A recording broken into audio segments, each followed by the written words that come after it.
Hello. Hello, Shraddha ma'am. Yes, madam. Good morning. Good morning, ma'am. So within 5 minutes, we'll start the session. Yes, yes, sure.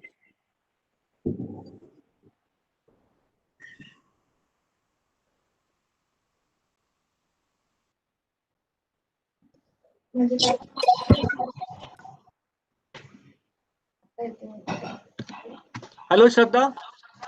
Good morning, sir. Good morning. You are not audible to me. I am trying from last 15 minutes. Oh, okay. That I have seen you uploaded everything. Everything was going on, but I Okay. am not able to talk to you. Okay. Okay. Okay. Okay. All the best to you.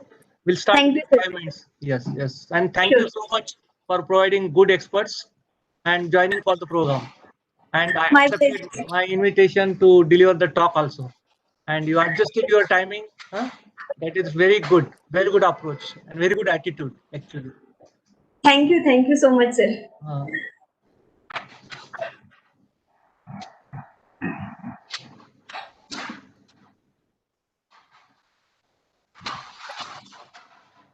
we started streaming on YouTube. Okay. Only few participants will be there in the WebEx. Okay. All right. Only faculty members of the department. Okay. Sure. Okay. Hmm.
Yeah.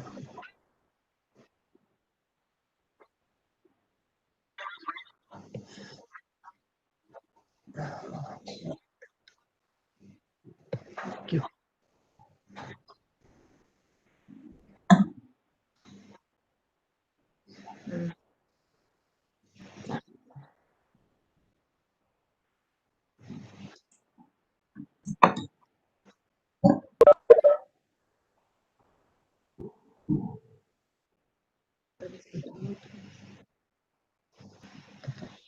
कशाला? असं ते play होत आहे ते परत पुढे ऐकू जाईल ना हा. हे आहे का? युट्यूब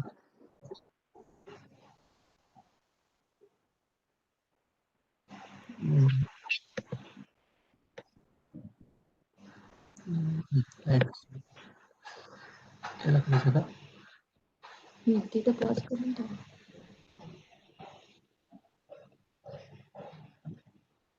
लोक हा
Sir, please let me know when to start. uh, within 5 minutes. Just we are waiting for some of the participants.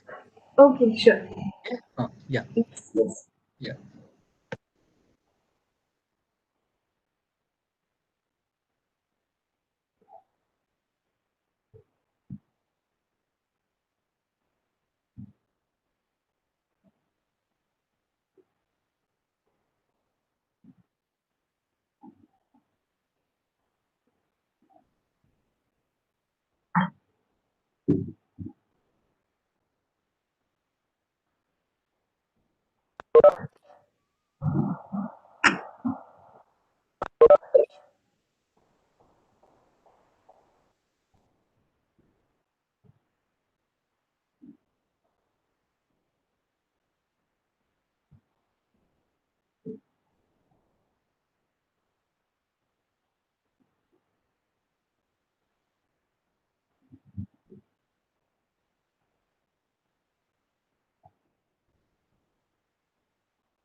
Good morning, Harshad ji. This is Dr. Nalbalwar from BATU Lonere. Hello, sir. Huh. Hello, sir. Hello, doctor, sir. This is Harshad. Can you hear me? Yeah. Clearly, Okay. clearly. No issue. Thank you so Great. much. Yeah, thank you. No problem, sir. Good morning, Mr. Harshad. Hi, good morning, Shraddha madam. Okay. Thank you for joining us, sir. No problem.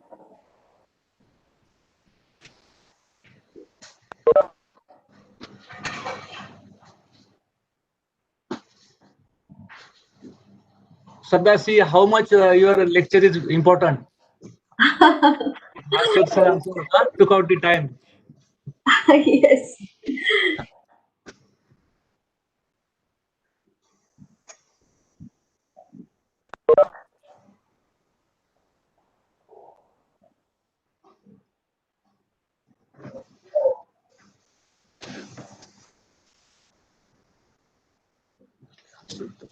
Yeah, in fact, Shraddha's lecture is the most important lecture. That's a basic. Yeah. Thank you.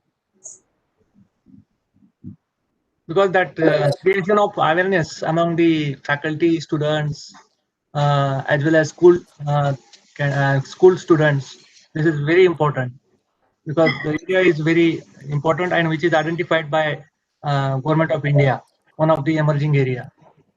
Right. Yeah, and lot of funding and everything is there. Only we want people who are interested to work in this area. Correct. Sir, are we live on YouTube or something? Because there are certain things which probably we will avoid to share in that case. Okay. Right now it is this one. Streaming is going on YouTube also. Okay, fine. No problem, sir. You want to stop that or what?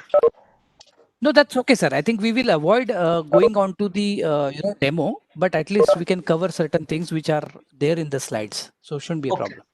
Okay. You tell me accordingly. We can stop also for some time if it is required. Okay. No, not this moment. I think we'll go through presentation. Okay.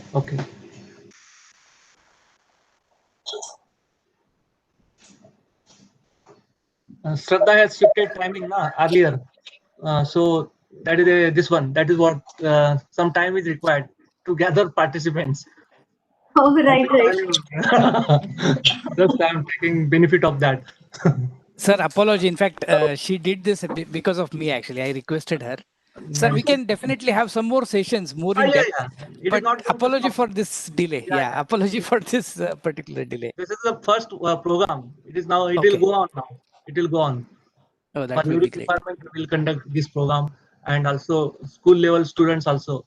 We have to go and create awareness among the students also. This is a great initiative, sir. Yes, this is need of hour actually, and university has to do all these activities. So social activities also they are required as those this one for those people who are surrounded or who are staying around the university, those villages and all. The university has to take that responsibility also. That comes under university social responsibility.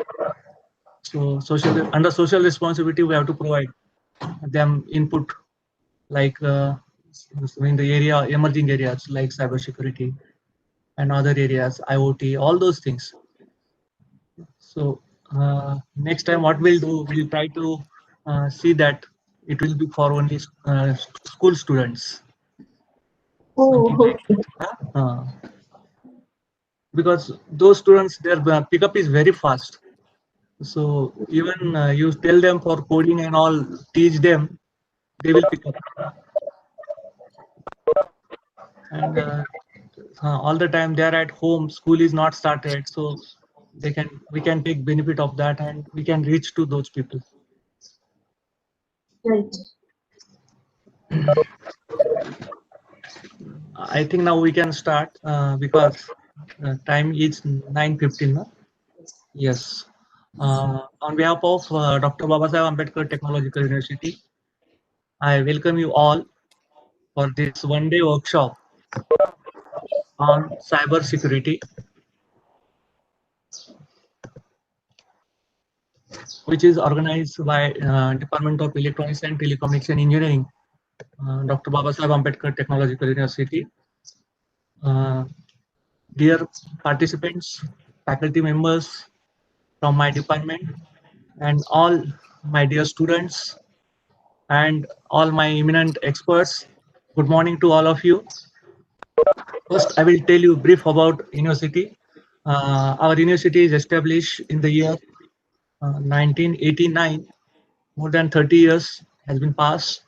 Now, university is affiliating university in 2016. Government of Maharashtra converted this university as a affiliating state technological university. Presently, about 200 colleges they are affiliated to this university. University has got mandate to affiliate faculty of science, faculty of pharmacy, faculty of engineering and technology, and faculty of HMCT. So all these programs, whatever four domains are there, or four faculties are there. Under these faculties, we are having UG, PG, and PhD programs. Right now, university is having 36 UG programs, 62 PG programs, and 15 PhD programs. So, university is running all these programs.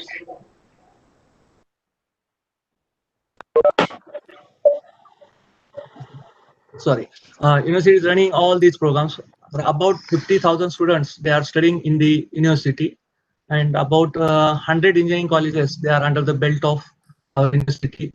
About 80 pharmacy colleges, then colleges under architecture stream they are also there.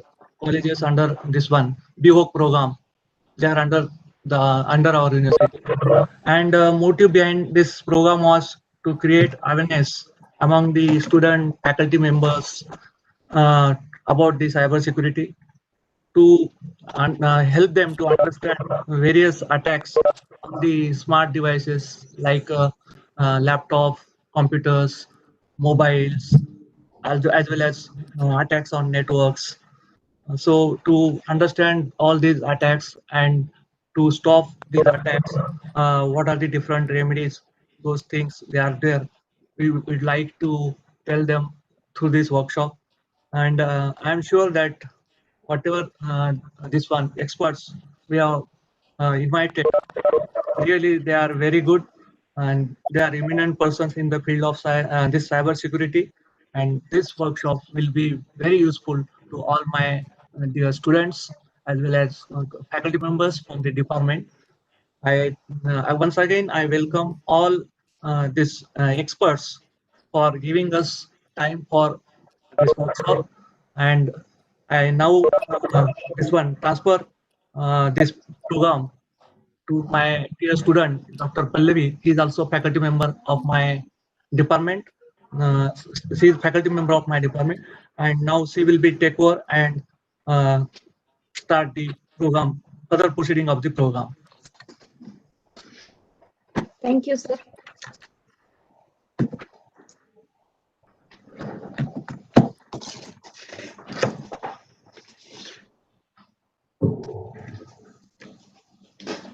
Good morning to all of you. We'll start the first session. So our first expert from the field is Miss Shraddha Suratkar. Miss Shraddha Suratkar is working as an assistant professor in the Computer Engineering and IT department at VJTI Mumbai. She is also pursuing PhD at COE CNDS Lab VJTI under the mentorship of Dr. Farooq Kazi. Her areas of interest are cybersecurity, cyber physical systems, deep learning, database forensic, and many more. I welcome her to give us expert talk on cybersecurity concept. I welcome you, ma'am. You may start your talk. Okay. Thank you, Dr. Pallavi, for introducing me. Also, I am very much grateful to have such a wonderful opportunity provided by Dr. Nalvalwar and team. So currently, my area of research focuses at cybersecurity threats and prevention, making this session too interesting to ignore. So now I would like to continue with my presentation.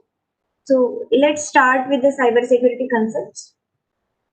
Now, as we know that we are highly dependent on internet on our day-to-day activities, but we are ignorant about how the data reaches to our computer. So a significant portion of data can be like sensitive information, it can be intellectual property, or it can be financial data, or personal information, or other types of data for which unauthorized access or exposure could have negative consequences. So organizations that transmit sensitive data across networks or to other devices in the course of doing business and cybersecurity describes the discipline related to protecting the information and the systems that are used to process it or store it. So as the volume of cyber attacks grow, companies and organizations, especially those who are tasked with safeguarding the information relating to national security, or it may be health, or it may be financial reports, need to take certain steps to protect their sensitive businesses and personal information. So today we will see how cybersecurity makes this all possible for us. Now, before we begin the session, let's see the agenda of today's session. So we are going to cover what is the need of cybersecurity, what is cybersecurity, the CIA triad, which is the basis of cybersecurity, the vulnerabilities, threats, and risks in this area, some real life scenarios, as well as some applications or projects that we are doing in our lab. So now, as I just said, we are living in the digital era. It may be booking a seat, or it may be booking a hotel room, or it may be payment of fees, or it may be registration of courses, or we may be traveling somewhere, or we may be ordering a dinner, or booking a cab, or payment of bills. We are constantly using internet, and inherently constantly we are generating data. So this data is stored in a cloud, which is generally a huge data server or data center that we access online. Also, we use an array of devices to access this data. So we can say that it's a golden age for hackers. There are many access points, public IP addresses, constant traffics, and tons of data for the hackers to exploit. So hackers, they have lot of time in exploiting these vulnerabilities and creating malicious softwares for the same, as we can see on this slide. So above that, the cyber attacks are evolving day by day. Hackers are becoming more creative with their malwares, and even they know how to bypass these virus scans and firewalls. It still baffles many people. So here we can see the access points or the endpoints that are remote computing devices which are used for communication between a network to which these devices are connected. So examples of endpoints include desktops, laptops, it may be our smartphones, tablets, workstations, or servers, and the IoT devices. So these endpoints are the key vulnerable points of entry for cyber criminals, and these are where the attackers execute codes or they exploit vulnerabilities, as well as these are the assets that needs to be encrypted. So endpoints can be used by hackers as an entry or exit point to access high-level assets or information on an organization networks. So using these endpoints, devices can be taken in control, and they can also be used in a botnet to execute a DOS attack. So an advanced endpoint security solution should prevent known and unknown malware and exploits, incorporate automation to elevate security team workloads, and protect and enable users without impacting the system performance. So let's see now what are the more common types of cyber attacks. So here I have listed down few cyber attacks that have plagued us since the beginning of internet, and let's go briefly through them one by one.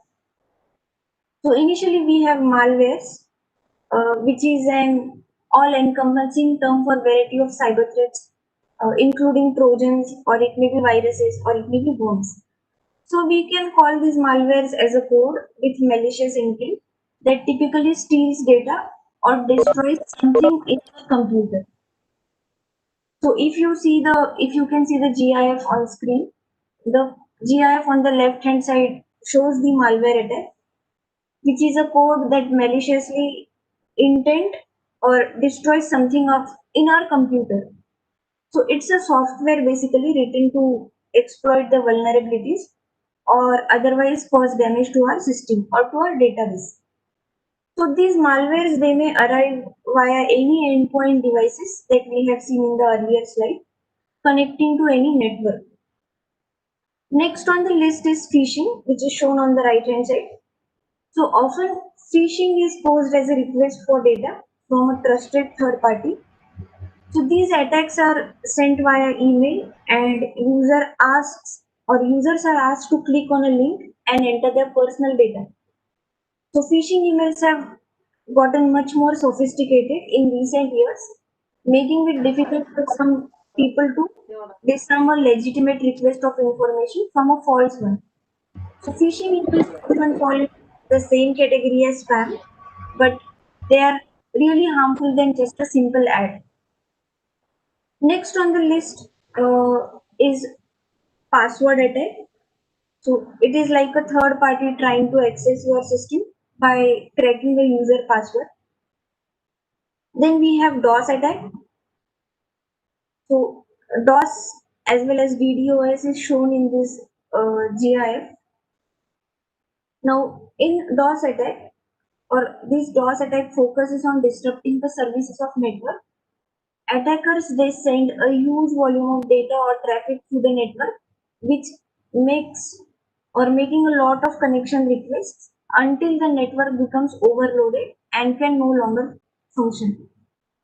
And in DDoS attack, which we called as distributed denial of service attack, the DNAT comes from multiple servers as shown in the GIF, making it more difficult to stop the attack. Then we have the most important attacks, which are man in the middle attacks, which by impersonating the endpoint in an online information exchange, that is connection from your smartphone to a website. So this man in the middle attack can obtain information from the end users and the entity he or she is communicating with. For example, if you're banking online, then MITM would communicate with you by impersonating with your bank and communicate with the bank by impersonating you. So this man in the middle attack then will receive the information transferred between both the parties that could include sensitive data such as bank accounts and personal information. Then next on the list we have drive by downloads. So to malwares on a legitimate website, a program is downloaded to a user system just by visiting the site. So it does not require any type of action by the user to download it actually. Then we have advertisements, which is a way to compromise our system with malicious code that is downloaded to our system when we just click on a malicious ad. You might have gone through these experiences many times. Then we have rogue softwares that are malwares, posing as legitimate and necessary security softwares that will keep your system safe. So as you can see, the internet isn't the safe place as you might think it is. This not only applies to individuals, but it also applies to large organizations. So there have multiple cyber attacks. There have been multiple cyber attacks in the past that have really compromised the privacy and confidentiality of the data. So here we have classified or we can show the types of activities in cyber attacks as well as cyber physical systems, where the common attacks are insider threats, which may be a security threat from any of the sources, like from a malicious insider who intends to do the harm, or a negligent insider who makes errors that makes the data vulnerable to attack, or it may be an infiltrator, an outsider who somehow obtains our credentials via any scheme such as phishing and gain access to our data. So amongst these, insider threats are the most common causes of security breaches and often the results of allowing too many employees to hold privileged user access credentials. Then next in line we have human errors such as accidents or weak passwords or password sharing and other unwise or uninformed user behaviors continue to cause nearly half of the or 50% of the reported data breaches. Then we have exploitation of software vulnerabilities, no SQL as well as SQL injection attacks, which we will see in the upcoming slides, and buffer overflow exploitations, where a process attempts to write more data to a fixed length block of memory than it is allowed to hold. So attackers, they may access the data stored in adjacent addresses as a foundation from which to launch the attacks. Now all these threats, they are intensified by many factors. Like first factor is the growing volume of data, then increasingly stringent regulatory requirements for cybersecurity, and the third most important thing is shortage in the area of shortage of skills in the area of cybersecurity.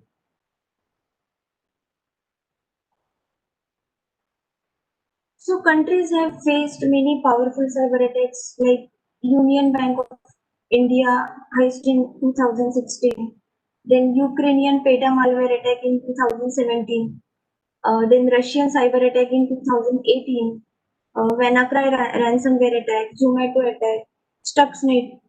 So all these attacks, they have caused a major breakdown in the country, paralyzing many companies and organizations. So these types of cyber attacks are almost as numerous as the number of hackers. Now from individuals' personal information to confidential industrial product data, this field is vast and the consequences can be multiple. Like it can be impersonating or it can be data fraud in banking, or it can come to blackmailing any person or ransom demands, or it can be power cut. So often it is the exploitation of the system and network vulnerabilities that is responsible for the cyber attacks. But again, these can be avoided by various cyber security technologies or tools. So let's go through one of the major cyber attacks, which is SQL injection attacks.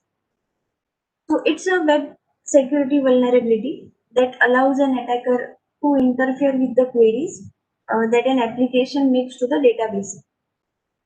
So in these attacks, it generally allows an attacker to view data that they are normally not able to retrieve. This might include data belonging to other users or any data that the application itself is able to process or access. So in many cases, an attacker can modify the data. He or she can delete this data, causing persistent changes to the application's content or application's behavior. In many situations, an attacker can escalate an SQL injection attack to compromise the underlying server or the backend infrastructure, or he may perform a denial of service attack. So then what is the impact of these successful SQL injection attacks? It can really result in unauthorized access to sensitive data such as passwords or credit card details or any personal user information. Many high-profile data breaches in recent years, they have been the result of SQL injection attacks, leading to reputational damage and regulatory fines. In many cases, an attacker can obtain a persistent backdoor into an organization system, leading to long-term compromise that can really go unnoticed for an extended period of time. So what are the risks associated with this attack? Now SQL injection is harmful and the risk associated with it provides motivation for attackers. So some of the risks associated with SQL injection attacks are database fingerprinting, where the attacker can determine the type of database being used in the backend so that he or she can access database specific attacks that corresponds to weaknesses in that particular DBMS. Then there can be denial of service attack, where the attacker can flood the server with requests and thus denying service to the valid users, or they may delete some data. Then bypassing authentication. This is one of the most common risks in which an attacker can gain access to a database as an authorized user and perform all the desired tasks. In the next risk, which is identifying injectable parameters, the attacker can gather important information about the type and structure of backend database of a web application. So this attack is made possible by the fact that default error page written by an application server is often overly descriptive. Then in executing remote commands, this provides attackers with a tool to execute any arbitrary commands on database. For example, a remote user can execute stored database procedures and functions from a remote SQL interactive interface.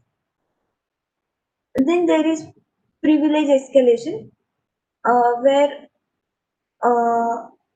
these type of attacks take advantage of logical flaws within the database to upgrade the access level. So all these attacks or all these risks, they are associated with the SQL injection attacks. Now let's see few of the examples of SQL injection. There are wide variety of SQL injection vulnerabilities, attacks and techniques which arise in different situations. So some of the common SQL examples include retrieving hidden data, where you can modify any SQL query to return additional results. Subverting application logic, where an attacker can change the query to interfere with the application's logic. In union attacks, an attacker can retrieve data from different database tables.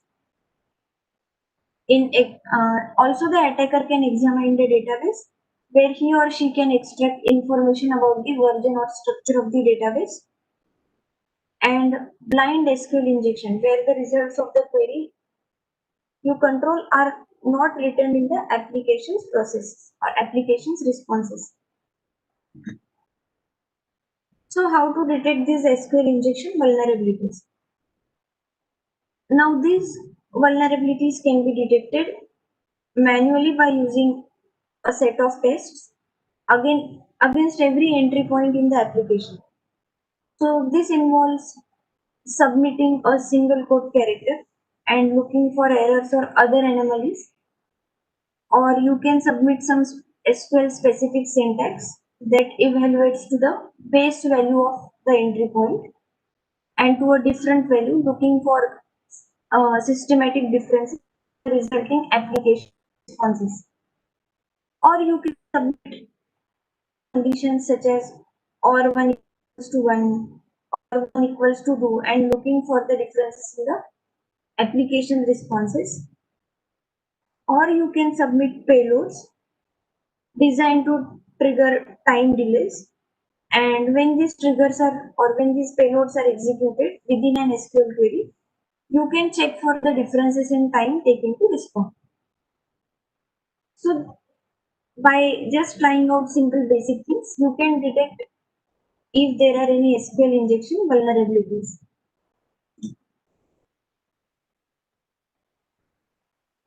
So most of the SQL injection vulnerabilities, they arise within the where clause of the select query. And this type of SQL injection is generally well understood by the experienced testers. So most SQL injection vulnerabilities, they occurred in the update statement, in the where clause, or in the insert statement within the inserted value, or they can be located in the select statements within the table or column names, or within the clauses that are used inside SQL commands. So they can occur at any location within the query or different query types. Here I have given few examples of SQL injection attacks. So for any user or for any student to understand the examples of SQL injection attack, you need to know what are SQL queries or what is DBMS. So here I have included few basic commands. You can try using double dash sequence in the SQL query.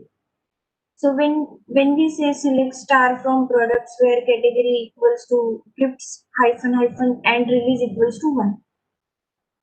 So the key thing here is that the double dash sequence is a comment indicator in SQL, and it means that the rest of the query is interpreted as a comment. So this effectively removes the remainder of the query and it no longer includes and release equals to 1. So this means all the products are displayed, including the unreleased products. In the second query, where username equals to administrator hyphen hyphen and password equals to quotes. So this query will return the user whose username is administrator and successfully logs the attacker in the database as that user. So we can or the attacker can try out different queries where the important information from the database can be removed. Like the application can return all the usernames or passwords along with the names and description of products to the user, which is really a sensitive information.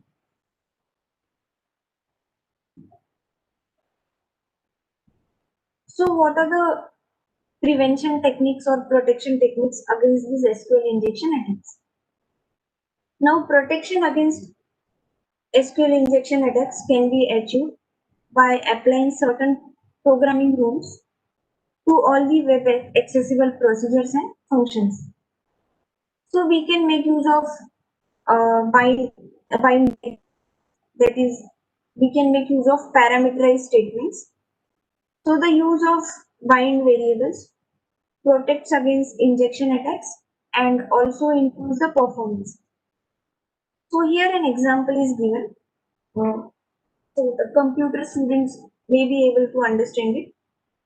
Now instead of embedding the user's input into the statement, the input should be bound to the parameter.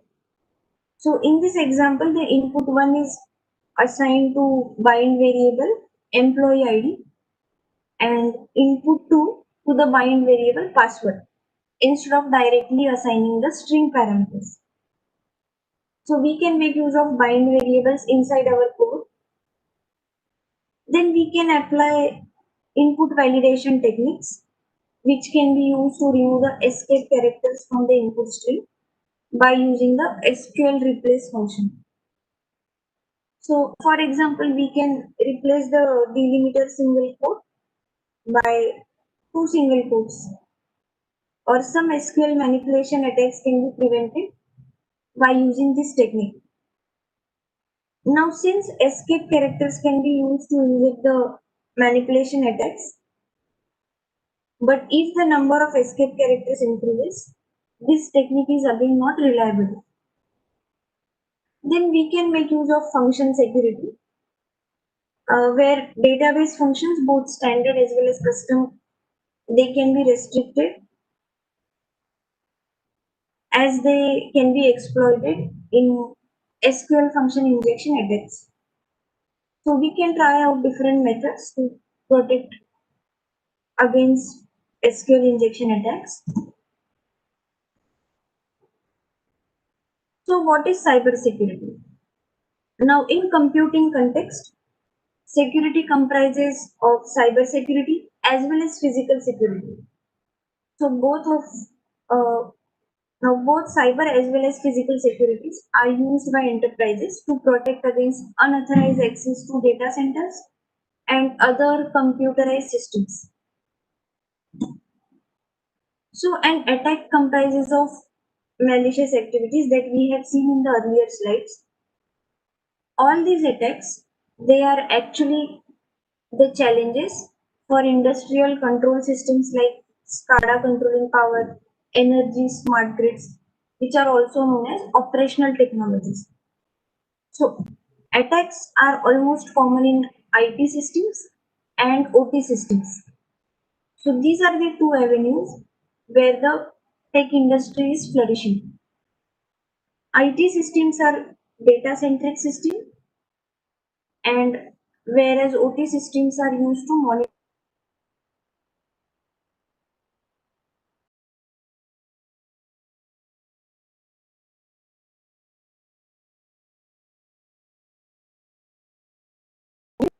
a convergence in IT and OT is the need of hour, which increases the security concerns for both of them. So, security analysis of time series activities and events in IT as well as in OT is the need of hour to ensure that their security is with the appropriate levels of trust, privacy as well as security.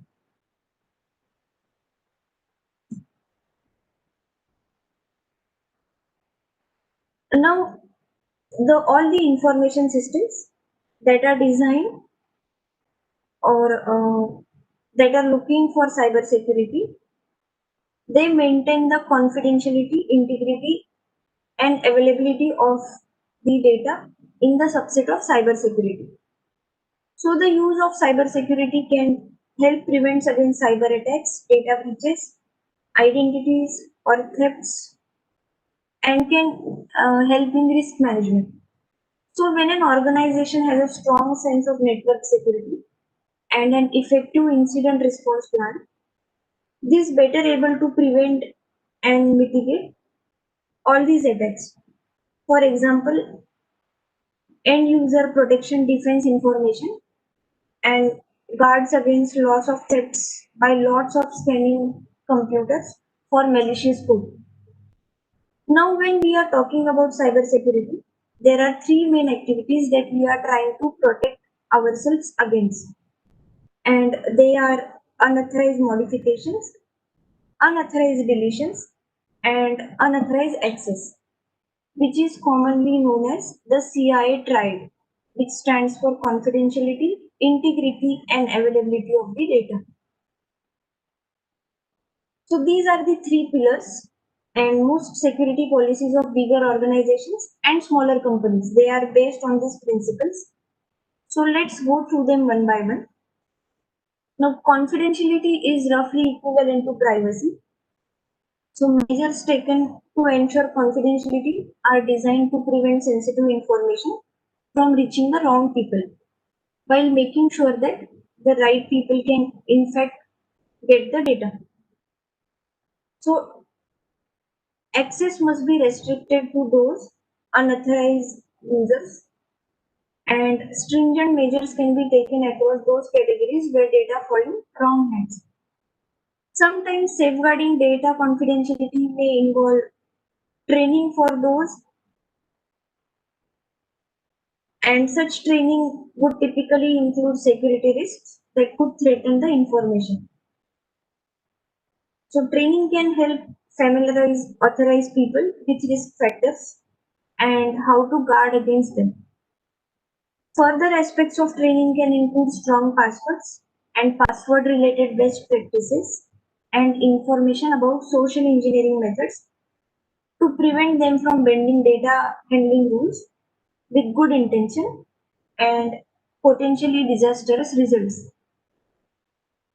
Integrity, on the other hand, involves maintaining the consistency, accuracy, and trustworthiness of the data over its entire life cycle. So data must not be changed in transit, and steps must be taken to ensure that data cannot be altered by unauthorized people. For example, in a breach of confidentiality, these measures include file permissions and user access control. So version control may be used to control errors or accidental deletion by unauthorized users that can become a problem. In addition, some means must be in place to detect any changes in the data that might occur as a result of non-human cause events such as electromagnetic pulses, or it may be system crash. Some data might include cryptographic checksums for verification of integrity check, or backup or redundancies must be available to restore the affected data to its correct value. And the third pillar is availability, which is best maintained by rigorous maintained rigorous maintaining of hardware, best maintaining hardware when needed, and maintain a correct functional operating system environment that is free of software conflicts. It is also important to keep the current system with all the upgrades, providing adequate communication bandwidth, and the occurrences of bottleneck are really important. So redundancy, failure, and even the high availability clusters can mitigate serious consequences whenever hardware issues occur in our system. So now that we have seen what we are trying to implement when trying to protect ourselves on internet, we should also know the ways that we actually try to protect ourselves when we are attacked by cyber organizations. So the first step to mitigate any type of cyber attack is to identify the malware or cyber threat that is currently being going on in your organization. Next, we have to analyze and evaluate all the affected parties and file systems that have been compromised. And in the end, we have to patch the whole treatment so that our organization can come back to its original running state without any cyber breaches. So this is how exactly it is done, and it is done by calculating the three factors. So the first factor is vulnerability, the second factor is threat, and the third factor is risk. So vulnerability, we know it allows an attacker for an attack to be successful in our system. So for example, when any of our team member resigns and you forget to disable their access to external accounts, or change logins, or remove their names from company database, this leaves your business open to both unintentional as well as intentional threats. However, most vulnerabilities are exploited by automated attackers and on a human typing on the other side of network. So testing these vulnerabilities is quite critical to ensure the continuity of systems by identifying weaker points and developing a strategy to respond quickly. So here are the questions which we should ask while testing vulnerabilities. Is our data backed up properly or stored in a secure offsite location? Is our data stored on cloud? If yes, then how it is protected from the cloud vulnerabilities? So this kind of security to determine who can access or modify or delete the data, what kind of antivirus protection is being used, or do you have any data recovery plan in the event of vulnerability? So these are the vulnerabilities, and these are the questions that we can ask when we are storing our database. Now coming on to the threats, natural threats are floods or tornadoes. Unintentional, like employees mistakenly accessing the wrong information, and intentional ways are like malware, swarms, and viruses. So although these threats are out of one's control and difficult to identify in advance, it is necessary to take appropriate measures to access threats regularly. In addition, a penetration testing in modeling real world threats in order to discover the system's ability is necessary. And coming on to the risk, example of risks include financial losses as a result of interruption in loss of privacy, reputation, or damage to legal implications. And also they can include loss of life. So first we assess the risk and determine the needs. When it comes to designing and implementing a risk assessment framework, it is also critical to prioritize the most important breaches that needs to be addressed. So these are the three factors which we have to see while designing cybersecurity solutions. Next, we will go through a scenario where you can see how cybersecurity defends an organization when a cyber attack happens. So let's say Alice is the chief security officer of any company that makes mobile apps to help customer track and manage their finances. So security is one of the most important concern here. Now every company has an activity response system in place that automates the entire cybersecurity process. So this ARP software integrates security and ID software needed to keep a company secure. So let's see how this platform works in case of security breach. Now when Alice is out on a business trip, irregular activity on her account is detected by a user behavior analytical engine, which is called as UBA, that monitors accounts activity and recognizes a suspicious activity involving late night activities and unusual amount of data being downloaded. So this software is the first signal that says something is wrong, and alert is sent to the next piece of software in chain, which is SIEM, SIEM, that is Security Information and Event Management Platform. Now that the ARP is chain of events, which prevents the company from ultimate disaster, this ARP connects to a user directory software that Alice's company uses, which immediately recognizes the user account belonging to an executive who is on a business trip and then proceeds to log her account. So the ARP sends the incident IP address to the threat intelligence software, which is TIS in the slide, which identifies the IP address as a suspected malware server as each piece of security software runs. So the findings are recorded in the ARP incident, which is already busy creating a set of instructions called as playbook for a security analyst to follow. The analyst then logs Alice's accounts and changes her password. So this time the software has determined the attempted attack, which came from a cybercrime organization using stolen credentials. Her credentials were stolen when hacker found a vulnerability in company's firewall software and used to upload a malware infected file. Now that we know how it happened, the analyst uses the ARP and identifies vulnerabilities and patches all the things. The ARP uses information from endpoint tools to determine which machines need to be patched or recommends how to batch them and allows the analyst to push the patches to all the computers and mobile devices instantly.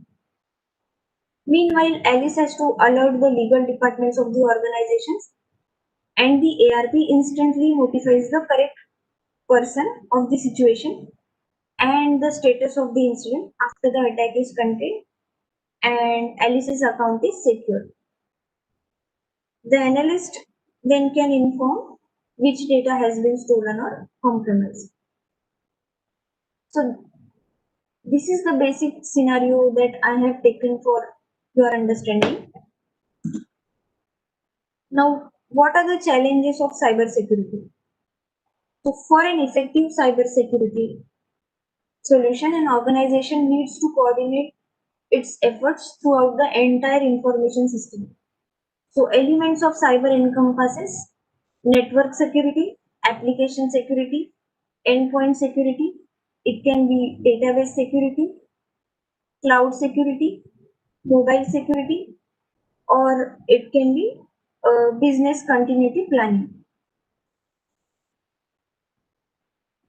So the most difficult challenge in cybersecurity is the ever-evolving nature of cyber risks or security risks, which are growing on a large scale. Traditionally, organizations and governments have focused most of their cybersecurity resources on perimeter security to protect only their crucial system components and defend against from the known threats. But today this approach is insufficient as the threats are really advancing and changing more quickly than organizations can keep up with.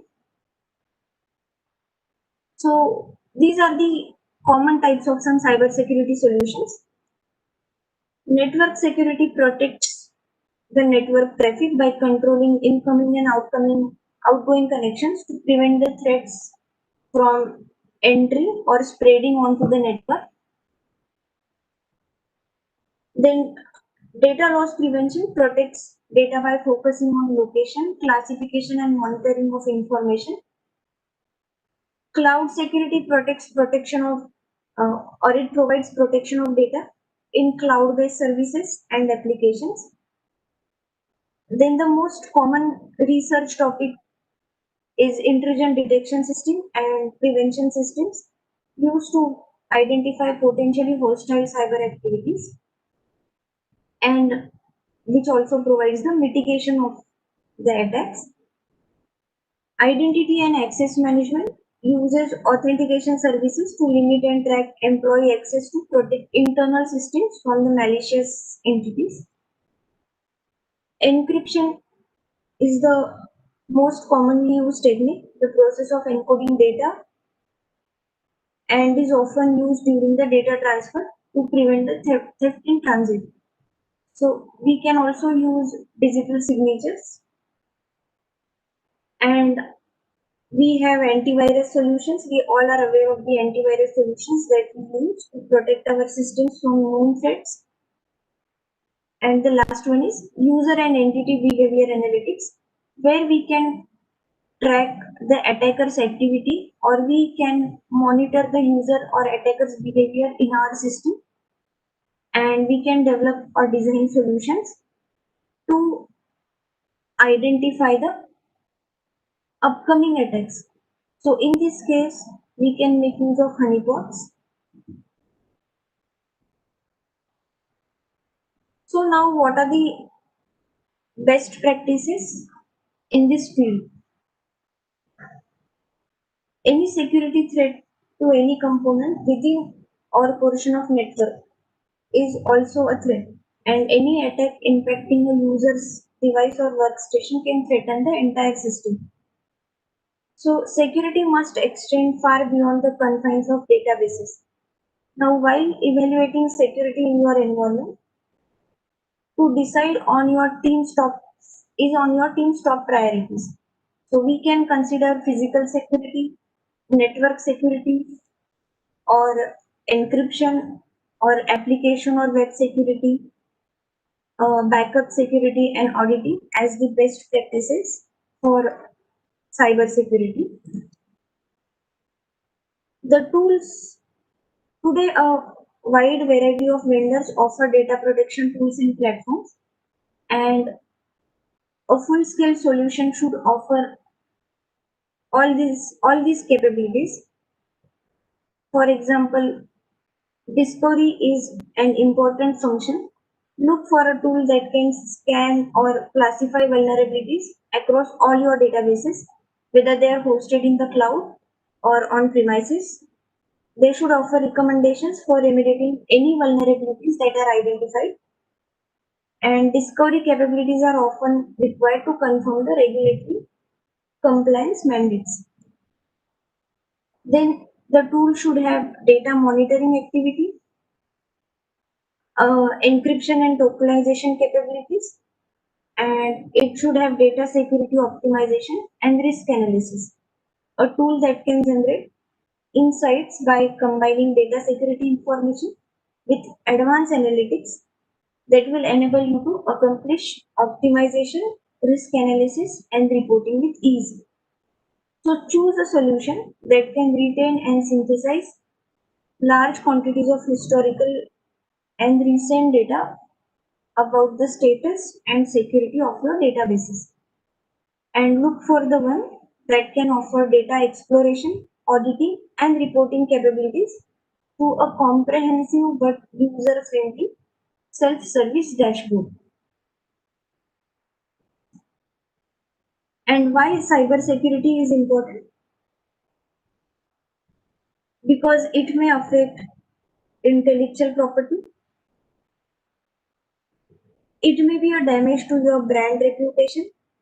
So if it damages your brand, customers or partners, they may be unwilling to buy your products or services if they don't feel that they can trust you to protect your data or their data.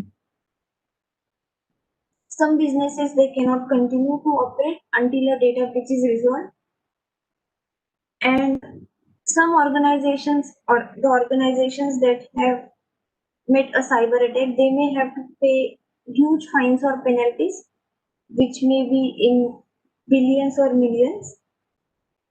In addition to the cost of communicating a breach to a customer, a breach organization must pay for forensic and all the investigative activities, crisis management, or repair of the affected systems.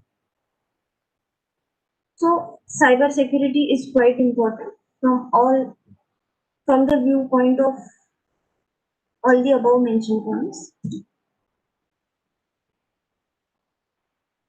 So I will quickly cover the remaining points because I am out of time.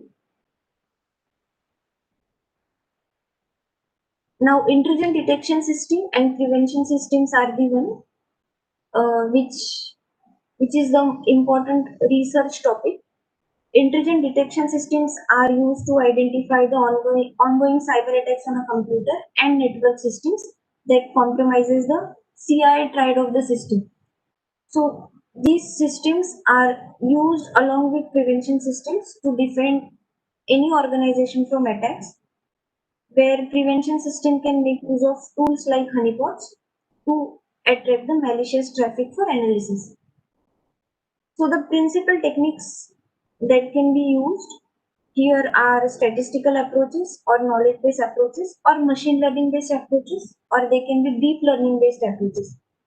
So many researchers, they are adopting concepts from variety of disciplines like data mining, deep learning, NLP, predictive analytics for developing solutions for anomaly detection, which is a part of intrusion detection system or which is a type of intrusion detection system. Also now we should adopt game theory approaches for mitigating the losses that have been that are being taking place while the cyber attack is on. These are the few techniques that can be used for anomaly detection, which you can go through them after the PPT is shared. In our institute, we are working on various topics in this field. So we are using deep learning models to or for security analysis of Cowrie honeypot data files. We have a setup of Cowrie honeypot in our lab, and we are continuously monitoring the log files of Cowrie honeypot data, which are modeled by deep learning algorithms like LSTM and GRE to predict the future activities of attacker in the system. So this is related to IT security. For OT security, we are monitoring the energy management system logs, and again we are modeling the systems with the help of deep learning algorithms like LSTM and GRE. Then we have smart meters set up in our lab, where we are monitoring or continuously analyzing the data coming from smart meters for anomaly detection. Now, you might be aware of the term deepfakes, which have taken over the internet, where deepfakes are best described as fake media. It can be images, videos, or text generated by deep learning algorithms like GANs and autoencoders. So, this impressive level of realism achieved by deep learning techniques, the large volume of data that is available for training, and the increasing access to advanced computing resources such as GPUs have resulted in mass proliferation of these videos. So images and video deepfakes are currently the most popular kind of deepfakes that are available on internet, with face swaps being the most prevalent ones. So face swaps, as the name suggests, involves swapping faces of two different people in two different images or videos, thus creating the new deepfakes. And these are very popular on social media owing to applications such as Fake App, Face App, Deep Face Lab, which makes it very easy to create the face swaps. So the other type is facial reenactment, where the expressions, pose, and mouth movements of target in a video can be easily manipulated by a controlling face. So if you see the GIF on the left hand side, it shows how Amy Adams' face has been superimposed with Nicolas Cage face, and the image on the right hand side shows the superimposition of lip movements of Jordan Peele to former President Barack Obama's face.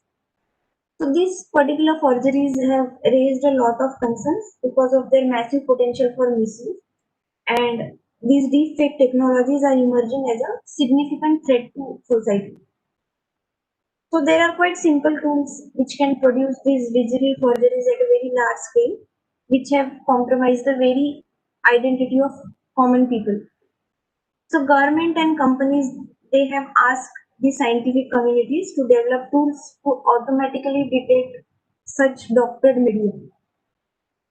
So companies like Facebook, Google, Microsoft, they have already begun their ventures to tackle this defect detection by creating data sets to set a benchmark of performance. And it is really crucial to develop effective as well as robust tools that can automatically detect such fake media. So we are working in this field also, on the detection technologies of video, image as well as audio using various deep learning algorithms.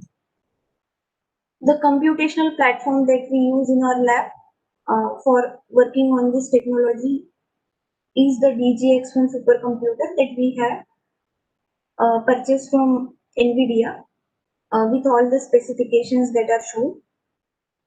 Also, we use IBM's AC922 server for training and testing our model. If you wish to go through our current work, you can visit the YouTube link that is given over here.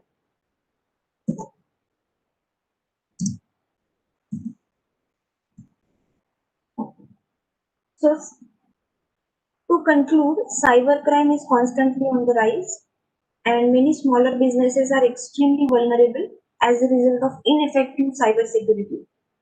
IT and OT solutions are essential for all kinds of businesses, particularly when you think about how important the internet and your digital systems are for day-to-day operations.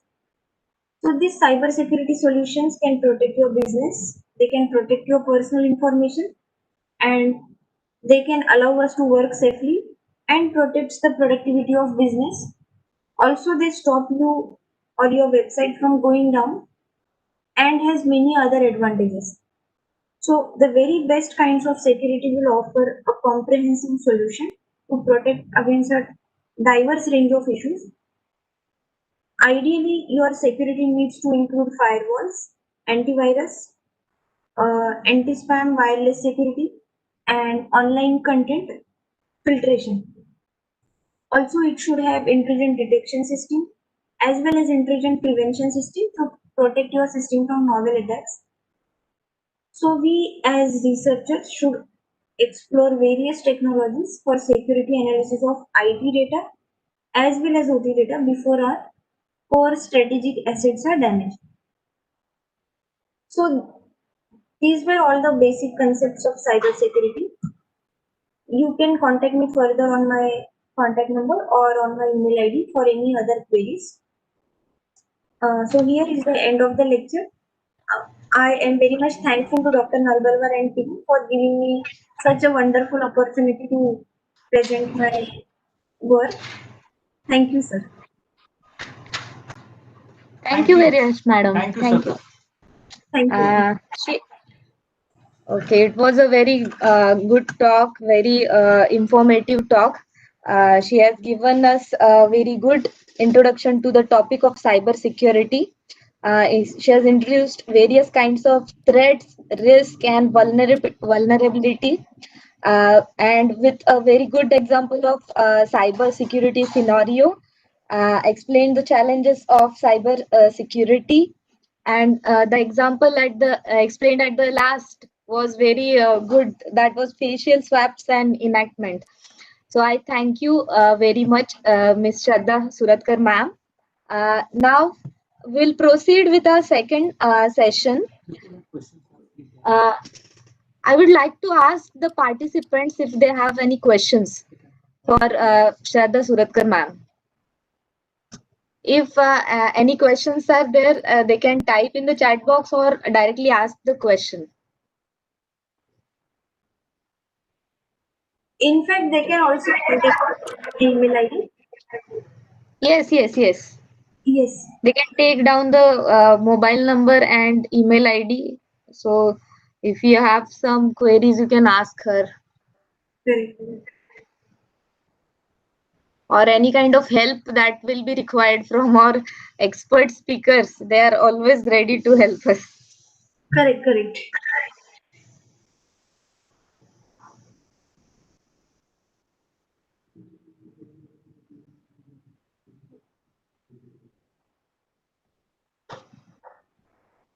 Okay. So, ma'am, I think we can start the I next. think your session was so nice. You have given excellent exposure to concepts of cyber securities. All participants definitely they enjoyed your session, and I hope in future also you will help the university for this in this area for whenever we are organizing conferences or workshop for delivering the talk. So thank you so much, Shraddha, and we enjoyed your talk. Now we'll invite our second speaker, Harshad Harshad Mengale. Mengale sir, and request Pallavi ma'am to give his introduction and his topic also. Thank you, Shraddha. Thank you, sir. Thank you. Thank you. Thank you, ma'am. So our second session will be taken by our second expert, Mr. Harshad Mengale, Chief Information Security Officer at Future Group, Mumbai. So he has served at Capgemini, L&T, Infotech, Wipro Technologies, and many more companies. So he has a wide experience.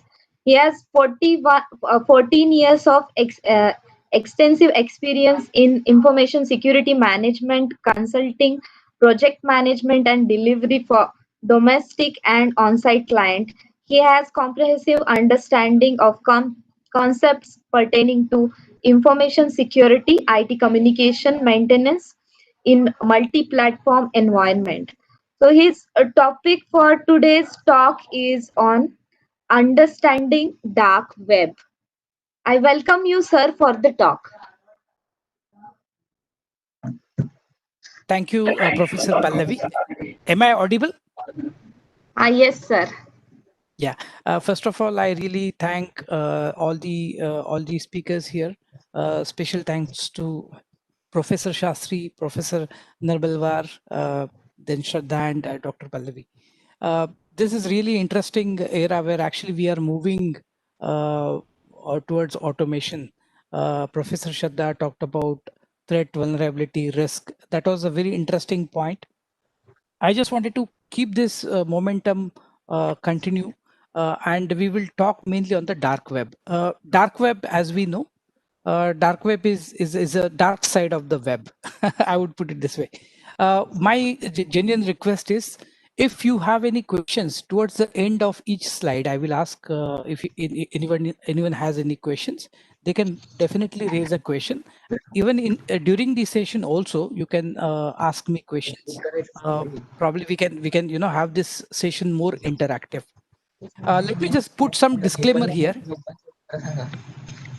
Let me put my disclaimer. So whatever information today I am sharing is mainly, I have taken it from various forums, various nets, and this is my personal,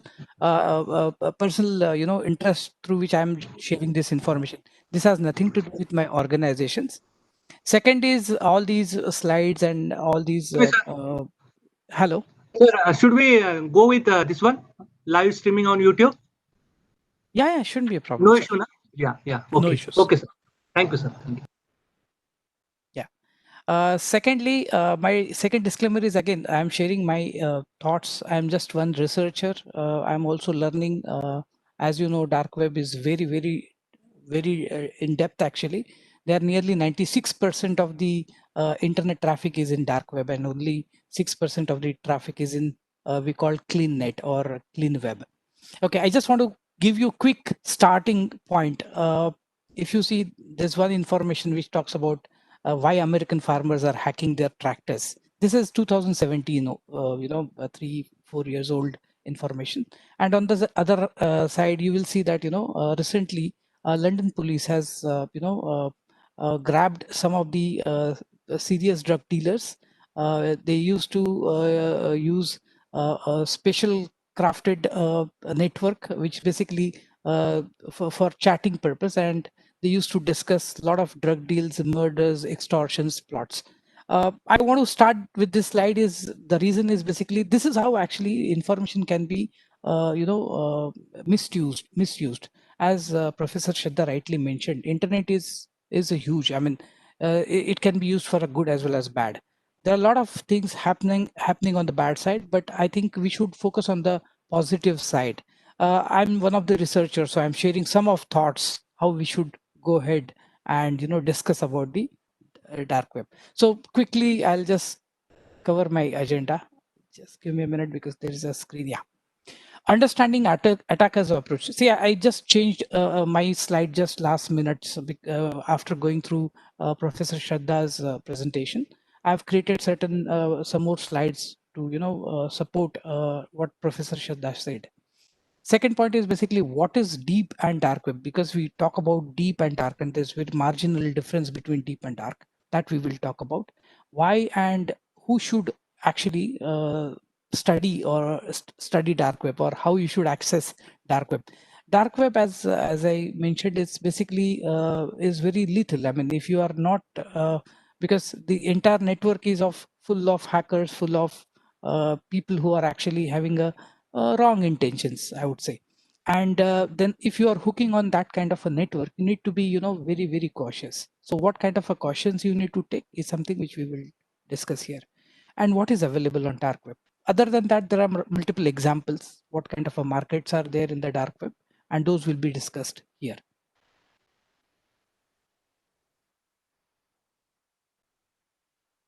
Yeah. So this 7-stage kill chain, I just added this slide. The only reason is basically we need to know how actually attackers or hackers get into your system.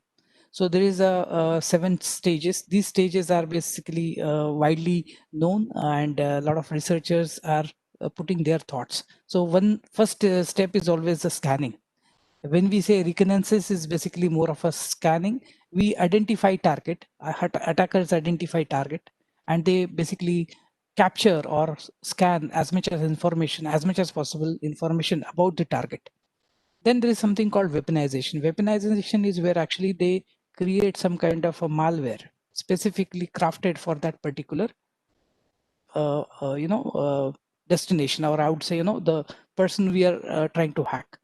Then delivery is where actually how this malware piece of software or a code can be delivered to this particular destination is something which is typically discussed or thought during the delivery.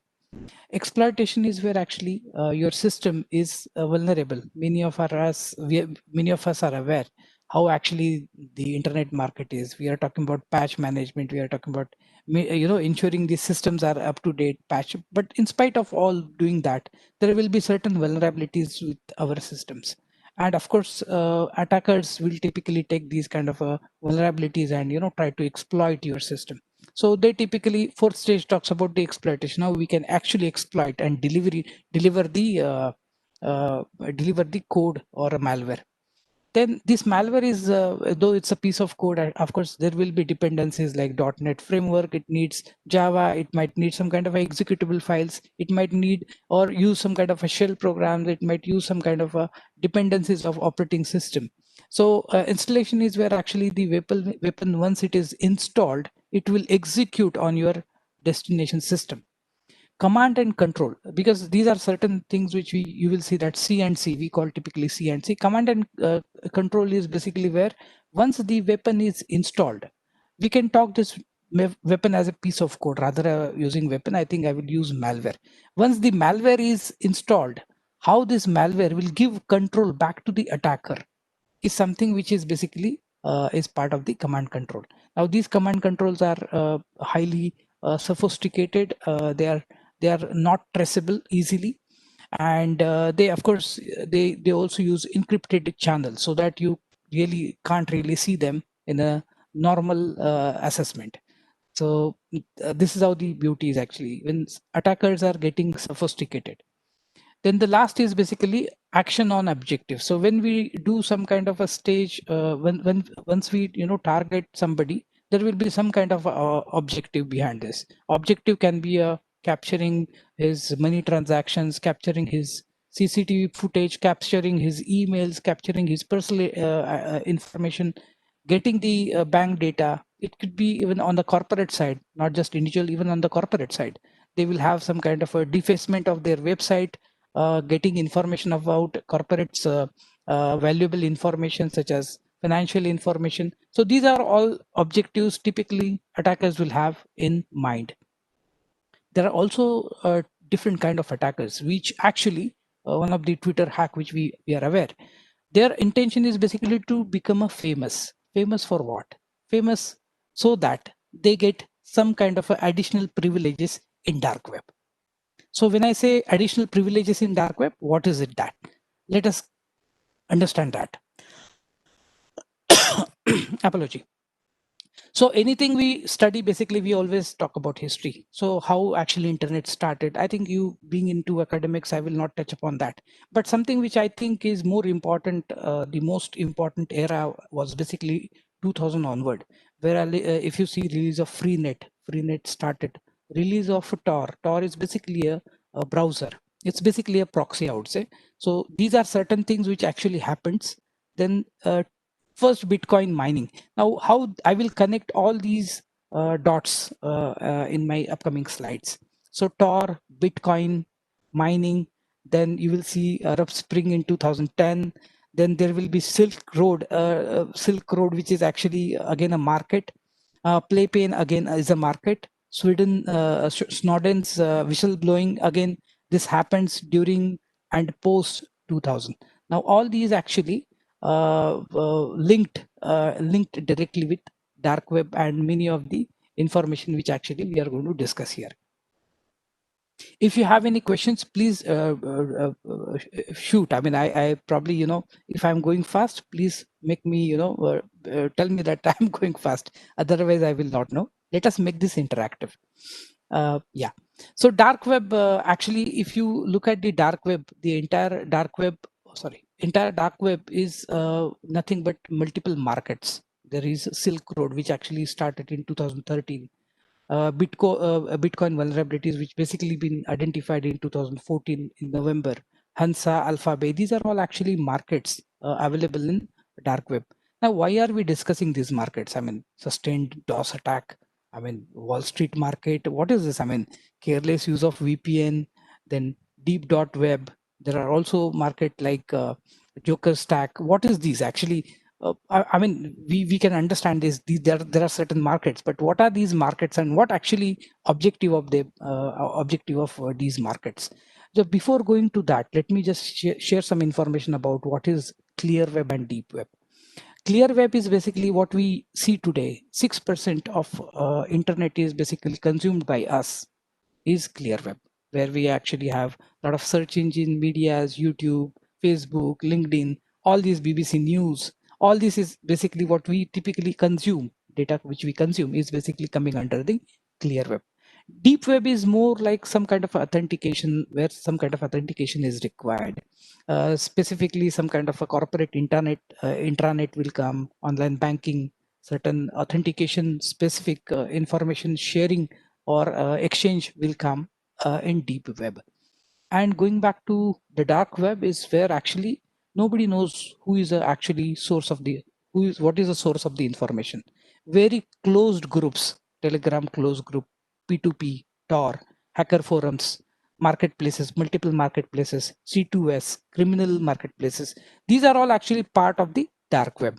Now the point which I mentioned, certain users, they try to make themselves famous doing some kind of attack, is basically to get into special groups. They are only available with invites. So if somebody hacks this company and he becomes a famous, then he will get exclusive access to dark web. There are certain chat engines where actually you will be invited, and there they discuss lot many things. So you will see a lot of people, they try to get into those kind of forums, and that is why actually dark web is little dangerous, or I would say a little intuitive as well.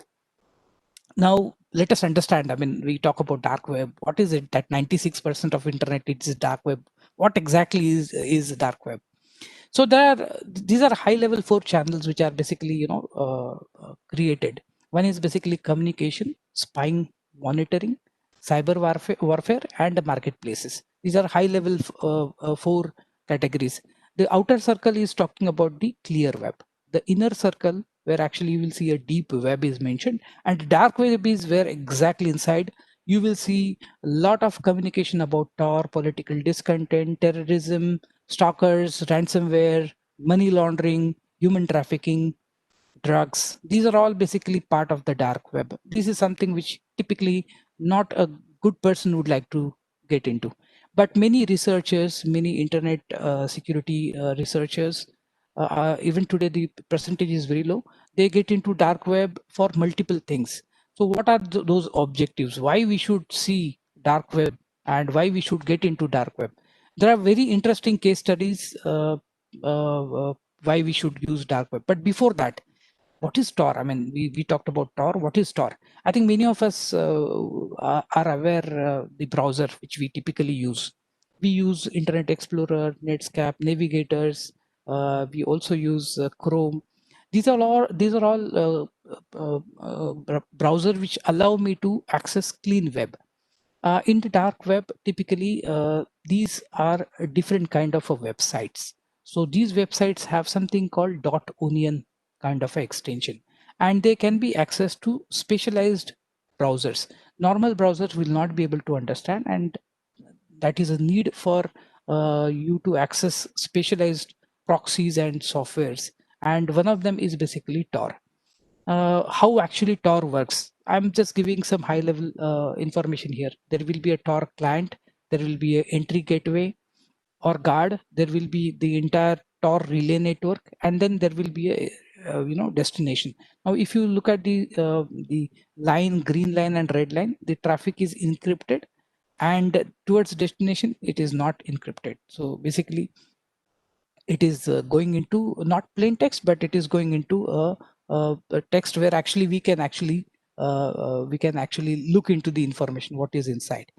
Now, so I mean, yeah, I mean, this is great. I mean, we know the Tor, there is some kind of a client required. Is it safe? how we should get into, what we should do, how we should, entire Tor is works. So that's something which I thought of, putting it here, a Tor network, diagram. So a user now can me being a normal user, can I access a dark web? Should I access dark web? How should I access dark web? These are certain questions which I'm going to cover in next few slides. But here I'm just giving you some information. You typically have laptops, servers, right? And whenever in a clear text communication and or in a normal communication in a clean web, when you go to YouTube, you typically say https youtube.com, and you will see that YouTube server will serve your request. Whichever video you want to see, you can see. In Tor or in dark web, the most and important thing is basically you need to be anonymous. You should not, your identity should not be revealed. Even if you are a researcher, even if you are uh, going into dark web for some kind of information gathering, it is always advisable that your identity should not be revealed. The reason is basically once your identity is revealed, there are malicious actors here. Actually, they will try to hook on to your network, and they probably, if they don't like it, because most of the dark web hackers or service providers, they don't like people getting into their network and just gathering information, because they don't like it, and then you can't really piss them off. So it is better to ensure that your anonymous connections is maintained. So that is the most important aspect here. So there are certain VPN networks through which you can actually get into a Tor network, and because these VPN networks are, they will have multiple IP addresses. Now these IP addresses are dynamic in nature, so they also, after certain sessions, after certain minutes, they will change their IP addresses, and that is the one of check to get inside the dark web. Now inside dark web, there will be host of machines. They are called Tor relay nodes. These are nothing but actually, these are the machines which actually hook on to or give you multiple IP addresses. And then it will connect you to communication target. Now, if you look at the right side, there is a Facebook, which actually somebody tried accessing over a Tor, and you can see the Tor circuit down below. The browser is basically from United States, then it went to multiple relays, multiple countries, and then it reached to Facebook onion side. Now this Facebook is not a Facebook which we typically access. This Facebook is basically which is more into the dark web. So this is how actually you can see the entire network diagram in the Tor. If you have any questions, please shoot your questions. And if somebody can help me to read out those questions, that will be great. And you can stop me in between, please. I mean, if I'm going fast, please let me know. I'll go to next slide. Now, actually, where this anonymous internet is coming, I mean, we have seen so many relays. If you look at these red dots, they are nothing but relays. You will see ITA, ESP, FRA. These are all countries, basically. You will see Iran, Israel, France, Italy, Denmark, India, USA. All these actually countries, to extent, are helping Tor users to make them anonymous. And this is the whole, chain which is involved in the dark web. Now you will also see daily users. There are 10,000 daily users, 5,000 daily users, which are actually hooking on the Tor network. The concentrated or a red part is basically where actually daily users are basically more than 100,000 internet users, and they are trying to use those relay services like France, like you will see even the Iran relay servers are used.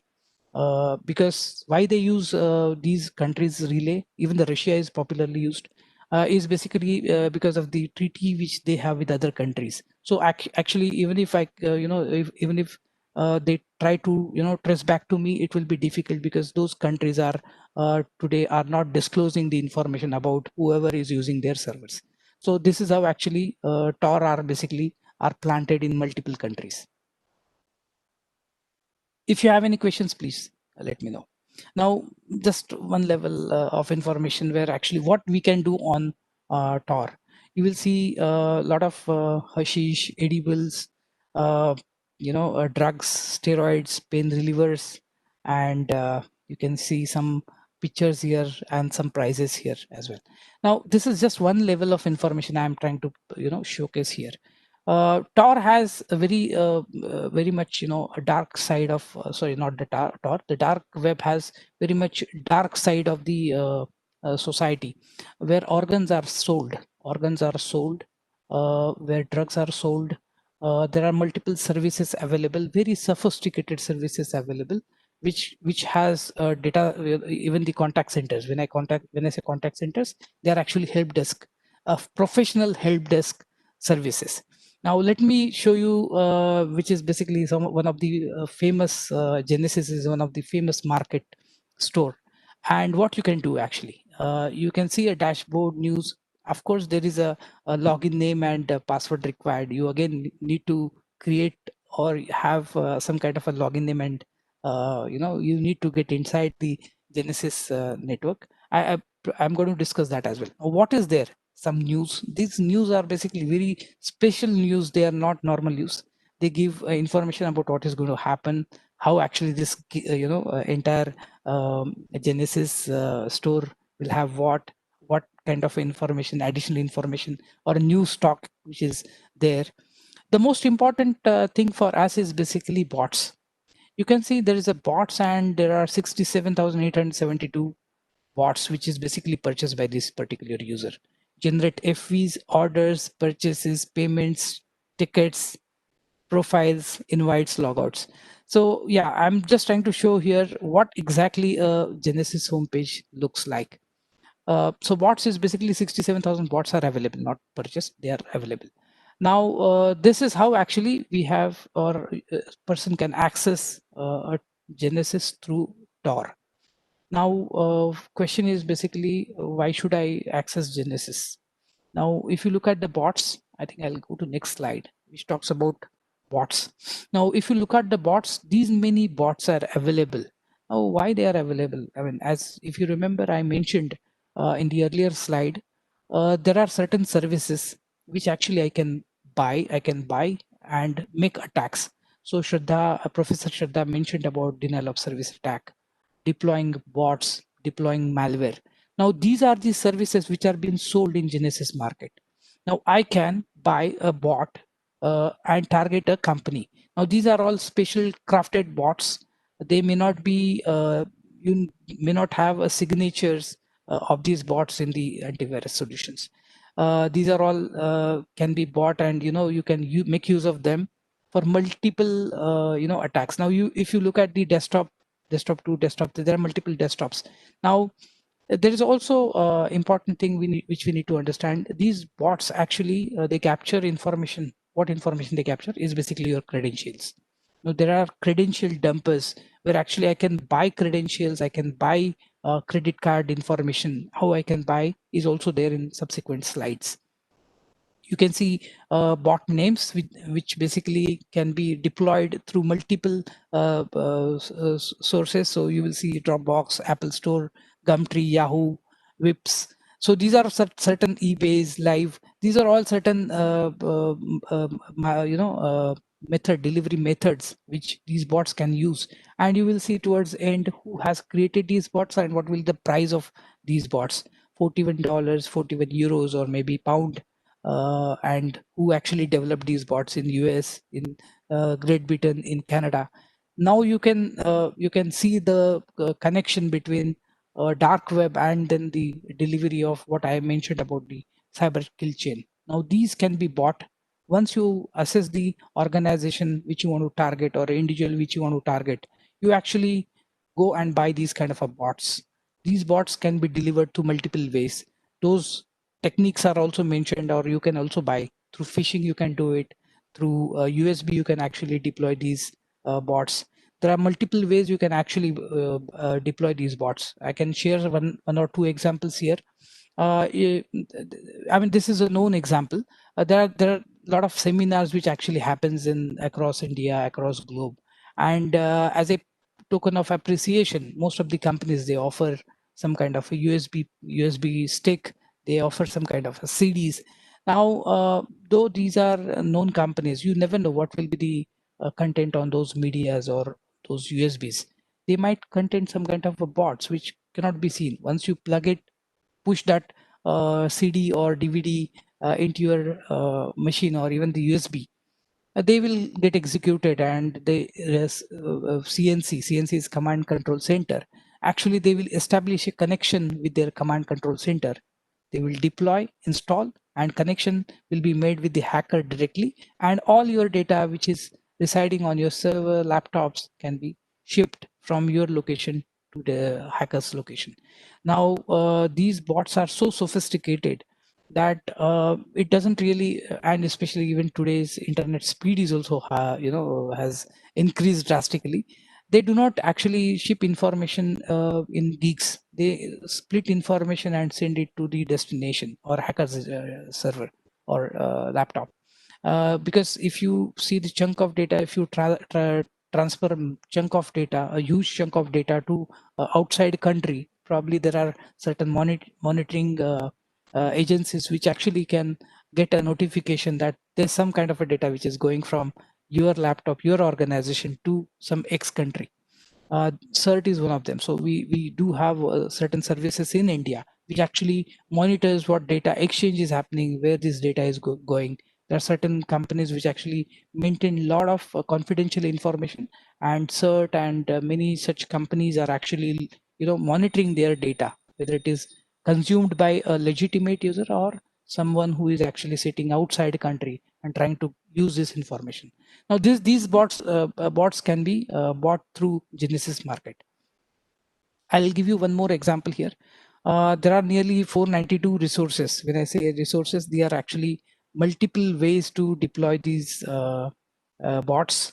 There are, you can also see some of the DNS. Now, you can also see when this bot was used, when this bot was created, how this bot was, can be deployed. Now, the last update form parser and injection script, ignore for a moment because I'm going to cover that in the next subsequent slide. But yes, these are certain bots which are available. For example, for Facebook, there are 8 bots available. For Amazon, there are 33 bots available. For WordPress, there are 3 bots available. Now, how these bots are created, I mean, we know that Facebook is the safest website. Amazon is one of the safest website. So how they actually capture is basically they create some kind of a packages and they are not intended for Amazon.com. They are intended for people like us. We typically, what we do is basically we typically we are victims. Our systems will get compromised, our credentials will get compromised, and then our credentials will be published here, which this information can be sold to the users in the dark web. For example, if I have a Amazon.com account, and if I'm not taking proper precautions to ensure that my data is safe, my Amazon will have some kind of a pay balance. Amazon Pay will have some kind of a balance. That balance also can be easily grabbed. My Facebook information, where I will have some kind of a sensitive information, my personal information, my connections, that also can be hacked through my credential harvesting or credential compromise. So these are the resources which they have, and again there is a price for each bot as well. You can also see how this actually, what metadata is, when it will be installed. When it will be installed is basically the machine. If I, for example, if my machine, take an example of my machine, then my country will be India. Then I have so many credentials, 498 credentials available. I use one browser. My machine is infected on XYZ date and updated on XYZ date, my IP address of the my machine, which is compromised machine, and then the services like username and passwords. These can be shared with the intentive buyer, whoever wants to buy my information. Now, this is how actually the dark web is dumping my credentials, and whoever is interested buying my information or buying that kind of credentials can be bought through Genesis Market. If you have any questions, please let me know. I'll go to next slide.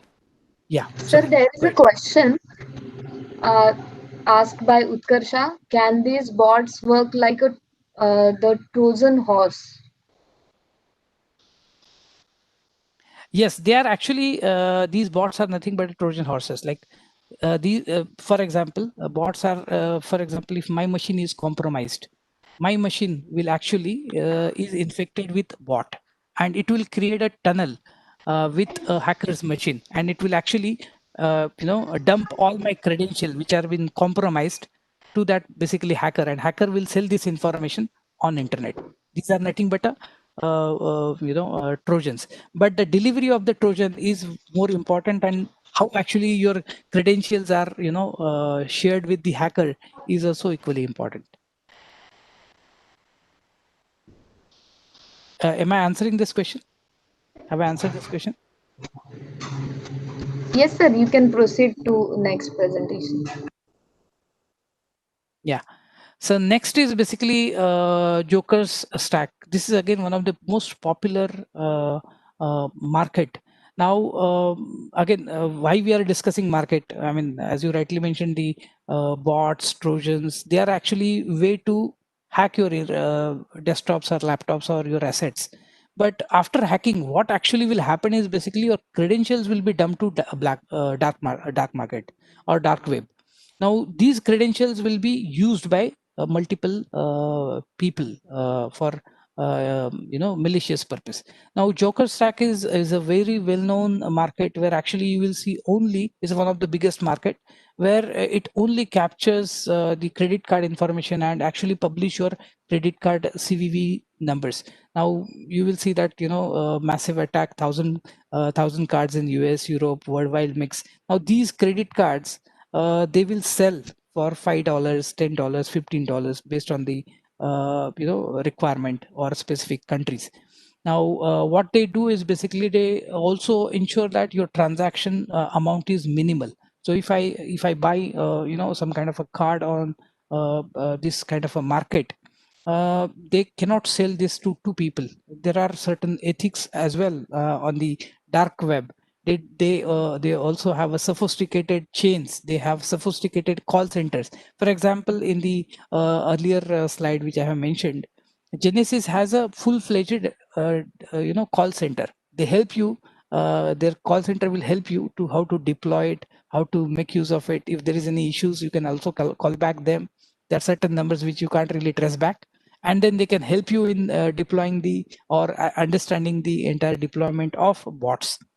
Similarly, in Jacob Stack, which is basically very known for financial data breaches, so it actually has huge tons and tons of credit card information, CVV numbers, and these numbers, whenever we see that some banks, XYZ banks, got compromised, their credentials got compromised, their credit card information got compromised. Hackers, they typically sell this information to Jacob Stack.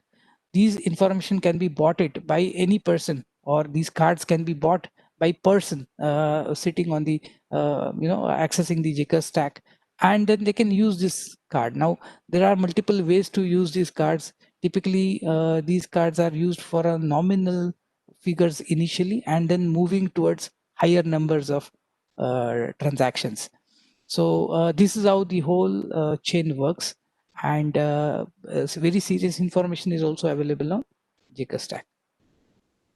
They have sophisticated credentials, login name, password. Of course, you need to register, and you have to be very, very cautious when you registered, because nobody can easily, nobody can actually trace back to you. Like, so that is a anonymous connection which you have to ensure. And after that, you will get access to Jaker Stack or any of these portals or markets. Now okay, fine, I mean I have access.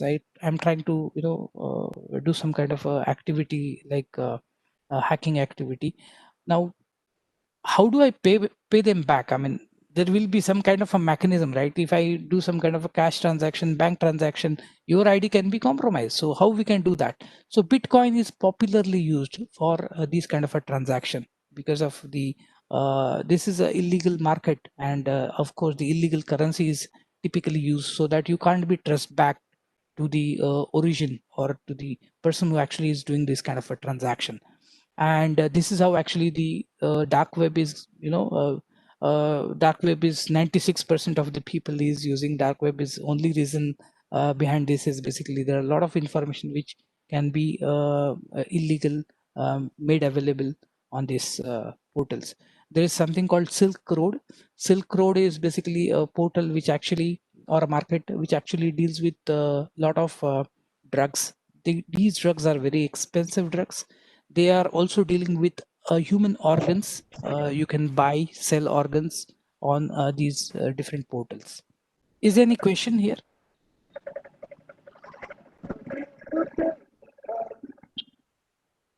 Yeah, I'll just move to the next slide. There are certain credit card information which actually is available. I can the bank is hidden. You can see the brand, like which bank, which card, what kind of a reward level they have, what kind of a credit or debit card, debit card,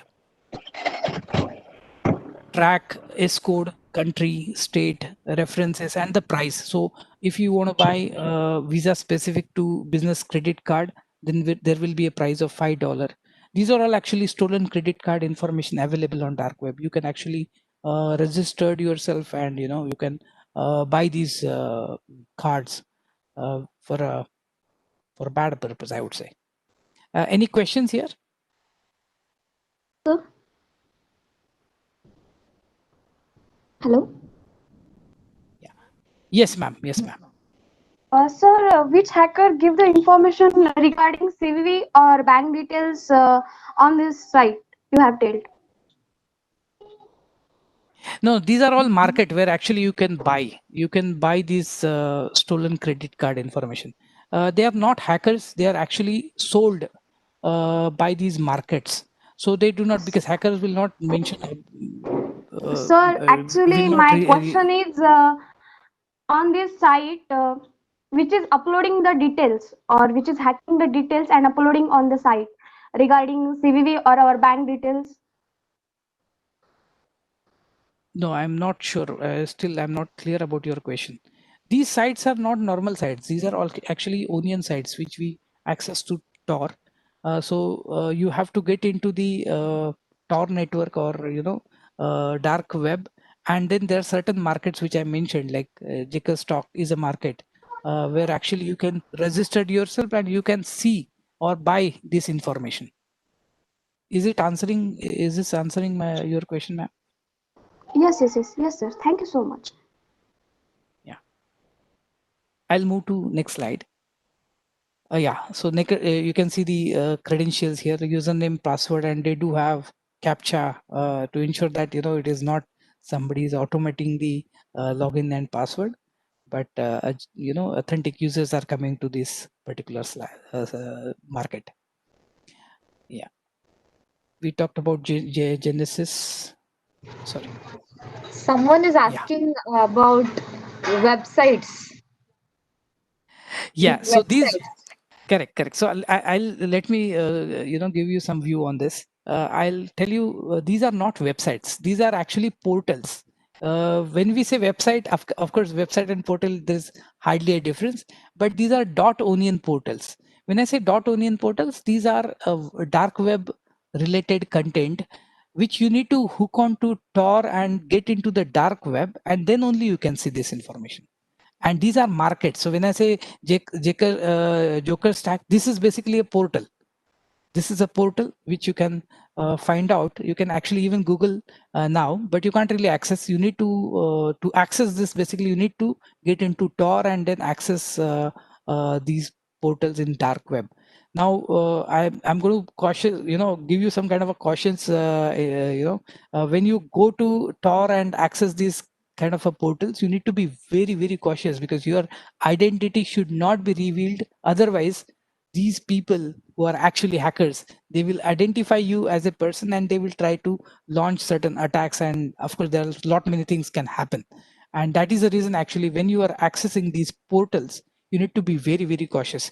You can reach out to me separately and I will tell you how to, if you want to access, what precautions or controls you need to keep on your desktops, laptops, because ideally your corporate, your student laptops or desktops should not be used for this kind of a purpose. There should be a separate machines you need to have, where actually you also need to have some kind of a virtual machines and then multiple VPNs installed on those virtual machines, so that you cannot be traced back. And these VPNs also should be dynamically, IP address should be dynamically created. Then you can install Tor, and then you can actually access JKSTOCK. JKSTOCK is nothing but a portal. You can call this as a website as well. Is that answering your question? Oh, yes, sir. So, Okay.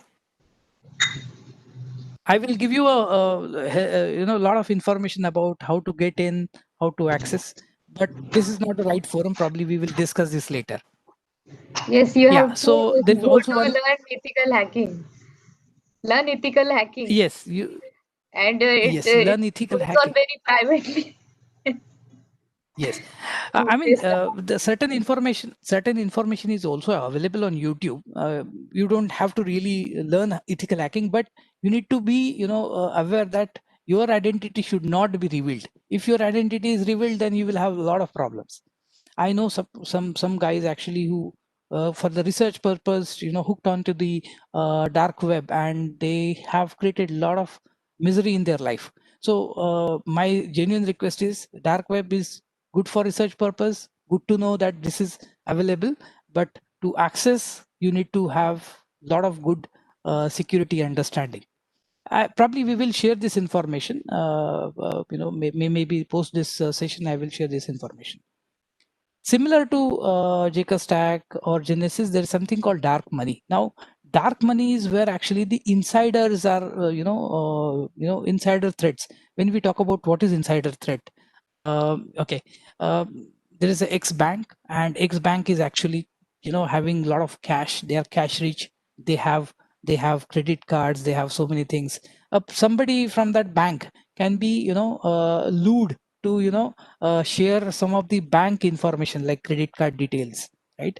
So dark money is basically is a Russian site. You can see all this is in Russian. You can register, and they give you, they actually provoke or lure people within the organizations, banks, or confidential organization by paying them much more money, and then they try to get data out from that bank. So dark money, I mean, question is why we are not blocking them, right? I mean, genuinely we will think that these are the bad things happening in the internet, and why we are not blocking them, because nobody knows where this is. Nobody knows where this is hosted, and there are certain countries which we are aware that they are hosted. You can't really do anything about it. So yes, there are certain things which we are trying to understand. See, 96% is a huge number, and such a huge population is going into dark web and deep web. That itself is a cause of concern. But there are certain things which we can't really control. Tor network, when you install Tor network, traffic cannot be easily, you can't really sniff that traffic using normal sniffer. But there are ways to handle that. There are certain technologies which are available and which actually ensure that you can't really use Tor. As you know that China has ensured that their internet policy is very stringent. They do not allow certain information to go outside the country, and they also use a lot of Tor. And if you are using Tor and if found in China, and if you are victim, then there will be severe penalties, challenges with your life. So I think Tor is also equally dangerous. If you're getting caught, then you're a thief. Otherwise, you're basically a researcher, I would say. Yeah. So dark money is, again, it's basically it's called is more of a Russian way of luring the employees, bank employees, or some confidential facilities. You will see that a lot of defense papers, defense information is leaked through dark money. They pay them handsome money, and then people actually fell into this kind of a trap, and they share information. But of course, since you are not tracked, but then there is a other aspect of how you are accessing it, what kind of a username you are using. If you are compromised, then your identity will be exposed. And these users are actually using Telegram majorly, for these kind of so they give you a Telegram username password, and then you can log into Telegram and actually access or share information.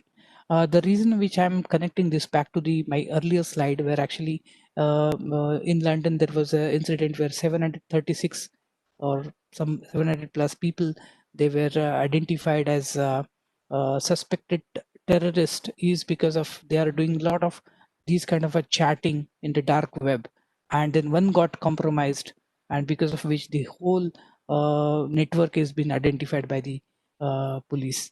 And that is how actually dark web is misused by many of the people for wrong purpose, for terrorism and many other things. Okay, so yeah, one should say that this is great. I mean, there's so much of information available, and how and why we should use dark web. Now, from a corporate standpoint, I'll tell you what are the advantages, advantages, disadvantages, and how actually one should access. Now, there was a question on the VPN as well. So typically, what happens is you need to create a VM, and there are certain products or services available who actually help organization to ensure that you can see the solutions. You can look at these phishing protections, brand security. Now, if organization CEOs, top CEOs account are hacked or compromised, there will be a great amount of chance that the stock price of that particular organization will go down. The private information which is sensitive for him, if it is compromised, the brand of the organization will go down. And organizations are really very sensitive about these kind of VVIP users. And that is the reason actually there are certain solutions available in the market which actually go and check on the dark web. These solutions check on the dark web if any of your serious employees or senior employees or VVIP users are actually their credentials are compromised on the dark web, and these kind of a discovery can be done. And these are the actually some of the use cases which I would say to protect the organization's security. Any kind of a data leakage, which maybe your sensitive data, your health data, your organization financial data, your personal data can be detected, and then it will be intimated to you. So these services actually will intimate you that there is a data leakage happening from your organization and which is available for sale. So please take quick actions to ensure that your data leakage will be stopped, and whatever data is leaked should be like for example credit card information is leaked, please block those credit cards.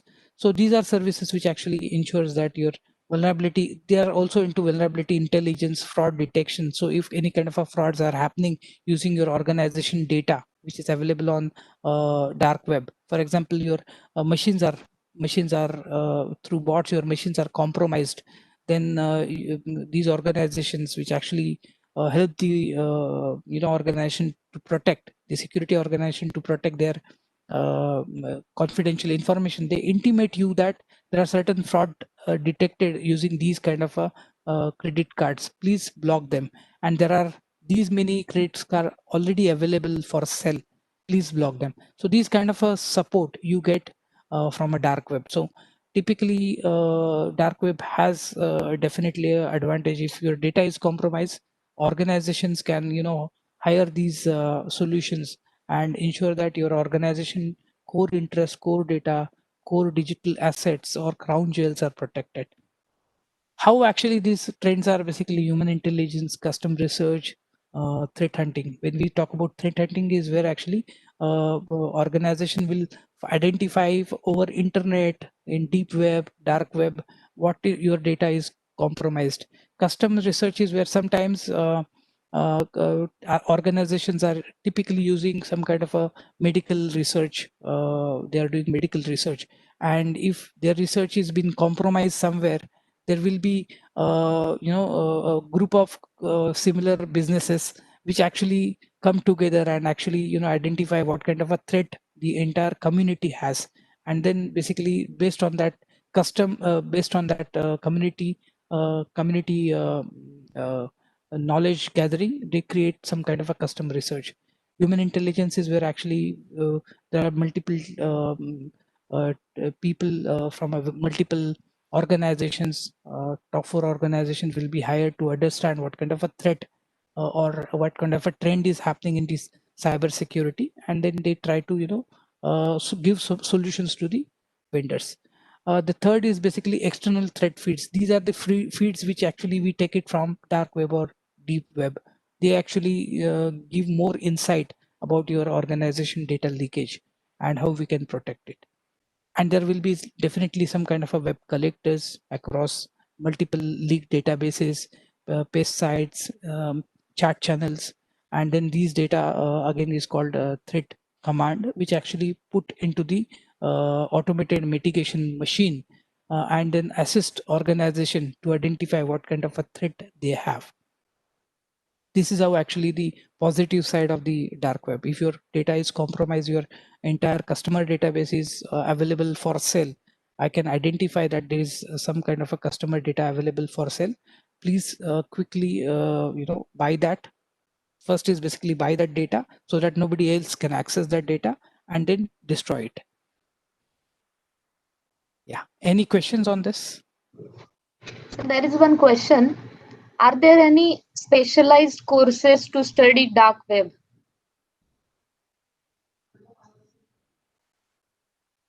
There are no specialized courses to study dark web, but you can actually in the ethical hacking courses or these hacking courses, basically white hat hacking courses, you can actually study a lot of, you get a lot of material about dark web. I have a lot of materials, portals, research papers. If anybody is interested, I can share with them separately. But yes, there is no certification because this is not something which is good, right? I mean, this is something only for the research purpose. So people will not say that, yes, I am a specialized dark web researcher. So there is no certification, but yes, information is available over internet and multiple other channels. Any more questions?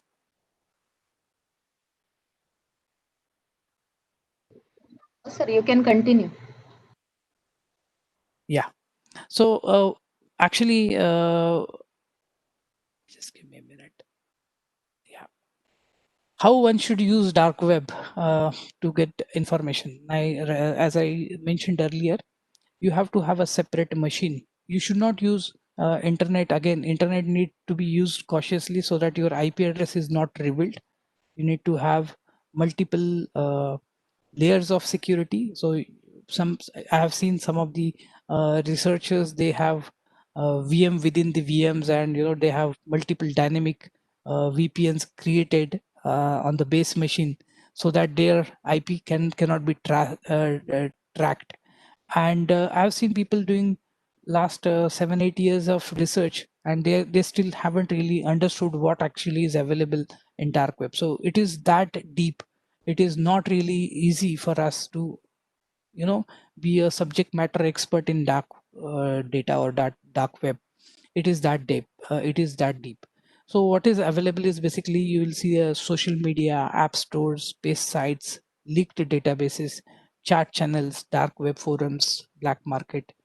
And now even the digital footprinting can be how actually we can avoid ensuring that your users are not accessing, because there are two ways basically. If a corporate within the organization, if I use dark web, my IP addresses will be published and organization will be penalized for somebody for an employee doing some kind of a wrong thing within the organization. So even the organizations are cautious today, and they ensure that these kind of a Tor or these kind of a dark webs are not accessed within their network. So there are multiple algorithms, human analytics, threat actor research machines. These are all actually appliances or hardware machines which are available, which do analysis of what traffic is going where from your organization.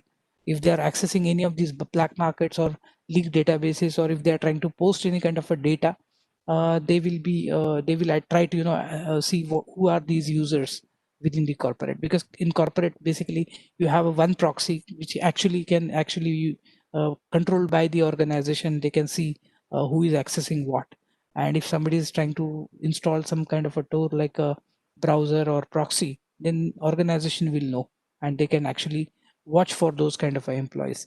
When it comes to the individual researchers, what happens is basically when we use, for example, if I have MTNL internet, or I have Hathway internet, or maybe Jio or Airtel, we typically, they give us one IP address, which is basically static in nature. Sometimes they give a dynamic IP address, which actually change after 2 days or 3 days. Now, there is a high possibility that whatever traffic which is getting generated within your IP addresses is also monitored. But if you have a layers, for example, VPN through your IP, you're hooking to some VPN within maybe in Iraq, Iran, or Germany, and then after that you are creating VM sessions within that encryption. So there will be a possibility of less possibility of you getting caught. But of course, there will be traces. Certain countries will keep traces in the log files. So you need to be very cautious when you actually select country, because in VPNs like NordVPNs, you can actually select country, landing country, where you can actually land on that country, and then you initiate multiple Tor connections using VPNs within the Tor. So of course, there is a possibility that you might, your information that from person from India has accessed a VPN in Germany will be logged somewhere. So of course there will be certain stresses, but of course if you cautions machine within the machine, then there is a possibility of you getting, it's very difficult for a person to trace that. In the responses, you will see ISO blocking. IOC blocking is basically, or account retest, phishing preventions, takedown. These are actually the advantages of analysis. If you understand their IOC is basically, they are used within the SIEM. Probably I'll skip that because again we probably have to touch upon multiple technologies here. Account reset. So your account reset, phishing prevention. These are certain things which actually help organization to ensure that your data which has been compromised, for example, password is compromised, then your account will be resetted. If you're if you are a victim of the phishing, if you are accessing certain portals and you have compromised your data, then phishing can be prevented. Take down certain data or your machines which are compromised, which machines or server are compromised, which are available on the dark web. You can actually bring those down or shut it down, those machines. Cards can be deactivated. If your cards are compromised, you can actually deactivate those cards if you get intel from these multiple sources, which is actually your about your information compromise. Then you can actually take relevant action to ensure that your compromise is, or in fact the brand is brand image is actually not compromised, I would say, maintained. Any questions on this?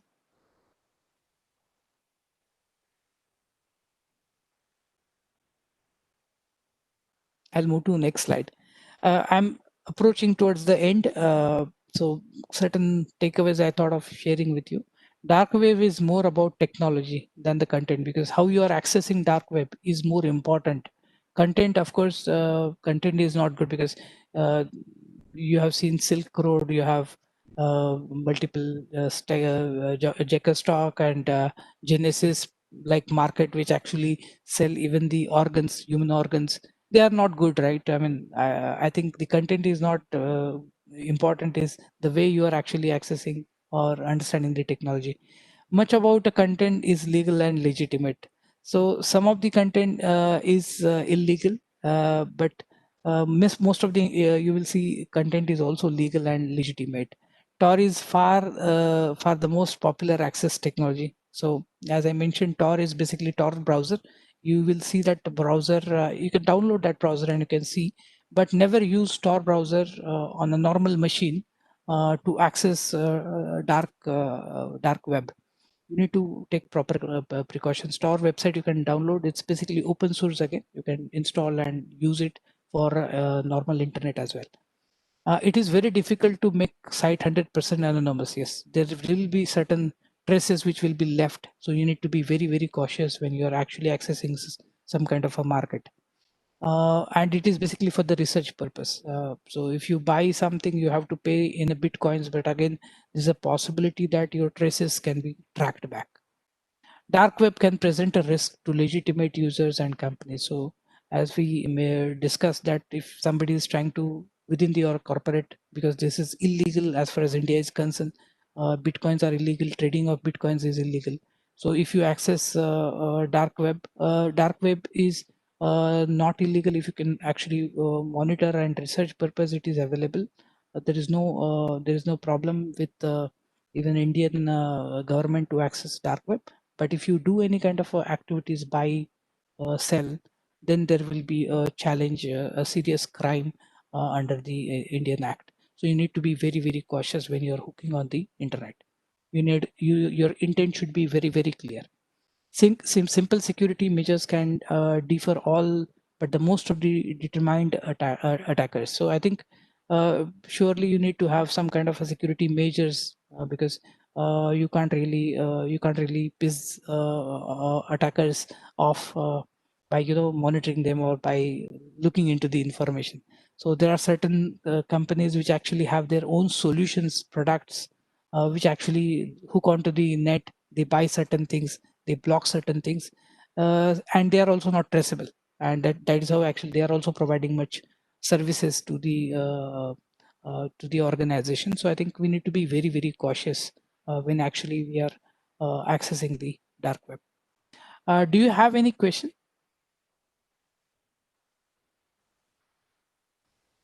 I thought of even showing some kind of a demo by accessing my other laptop, but then I'll probably restrain here. Probably we will connect maybe in maybe after some time, or maybe in next session where actually we can discuss more about how actually we can how the Tor looks like, how the actual market looks like.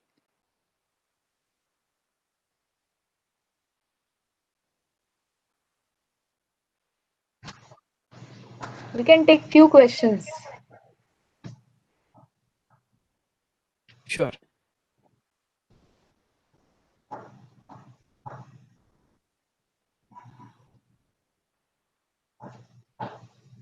Participants can directly ask the questions.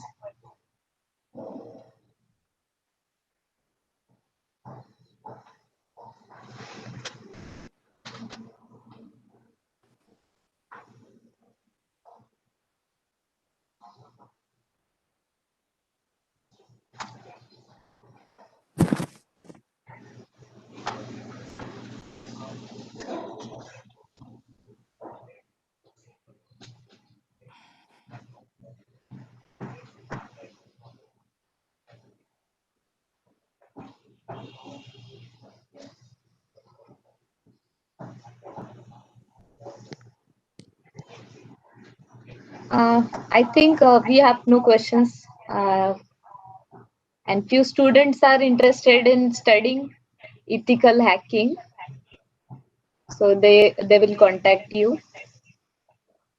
Sure. You can get my information from Professor Shraddha. Yeah. Yes. I think I tried to cover as much as possible the marketplaces, which actually I thought of sharing this: human trafficking, weapons, money laundering. These are all possible, drugs, ransomware.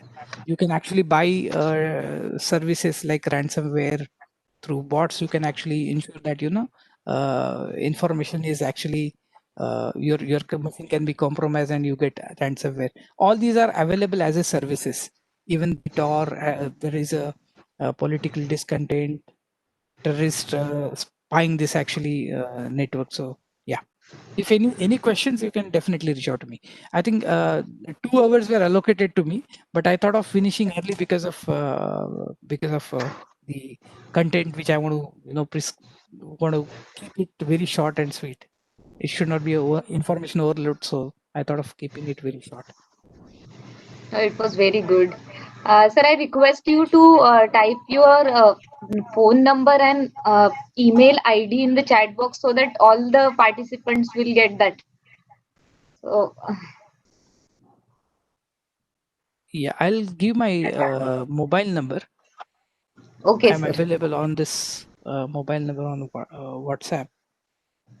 then separately WhatsApp me if you Okay. have any, if you need any information. Okay, WhatsApp number is shared in the chat box, so participants can take this number who are interested. We got very good information about clear web, difference between the clear web and dark web, different kinds of attacks, different kinds of chat engines, forums in the dark web. We got to know that 96% of the internet is deep web, and how that Tor works. What is that Tor? What are bots? Got information which was actually not heard before by many of us, I think. So I thank you, sir, for providing this very good information to us. Thank you, Harshad Mendre, sir. So this is end of our second session. We'll take a break of 12 to 2 p.m. for lunch, and we'll continue at 2 p.m. I thank you all the participants for joining, and I request all of the participants to join at 2 p.m. Thank you, everyone. Thank you.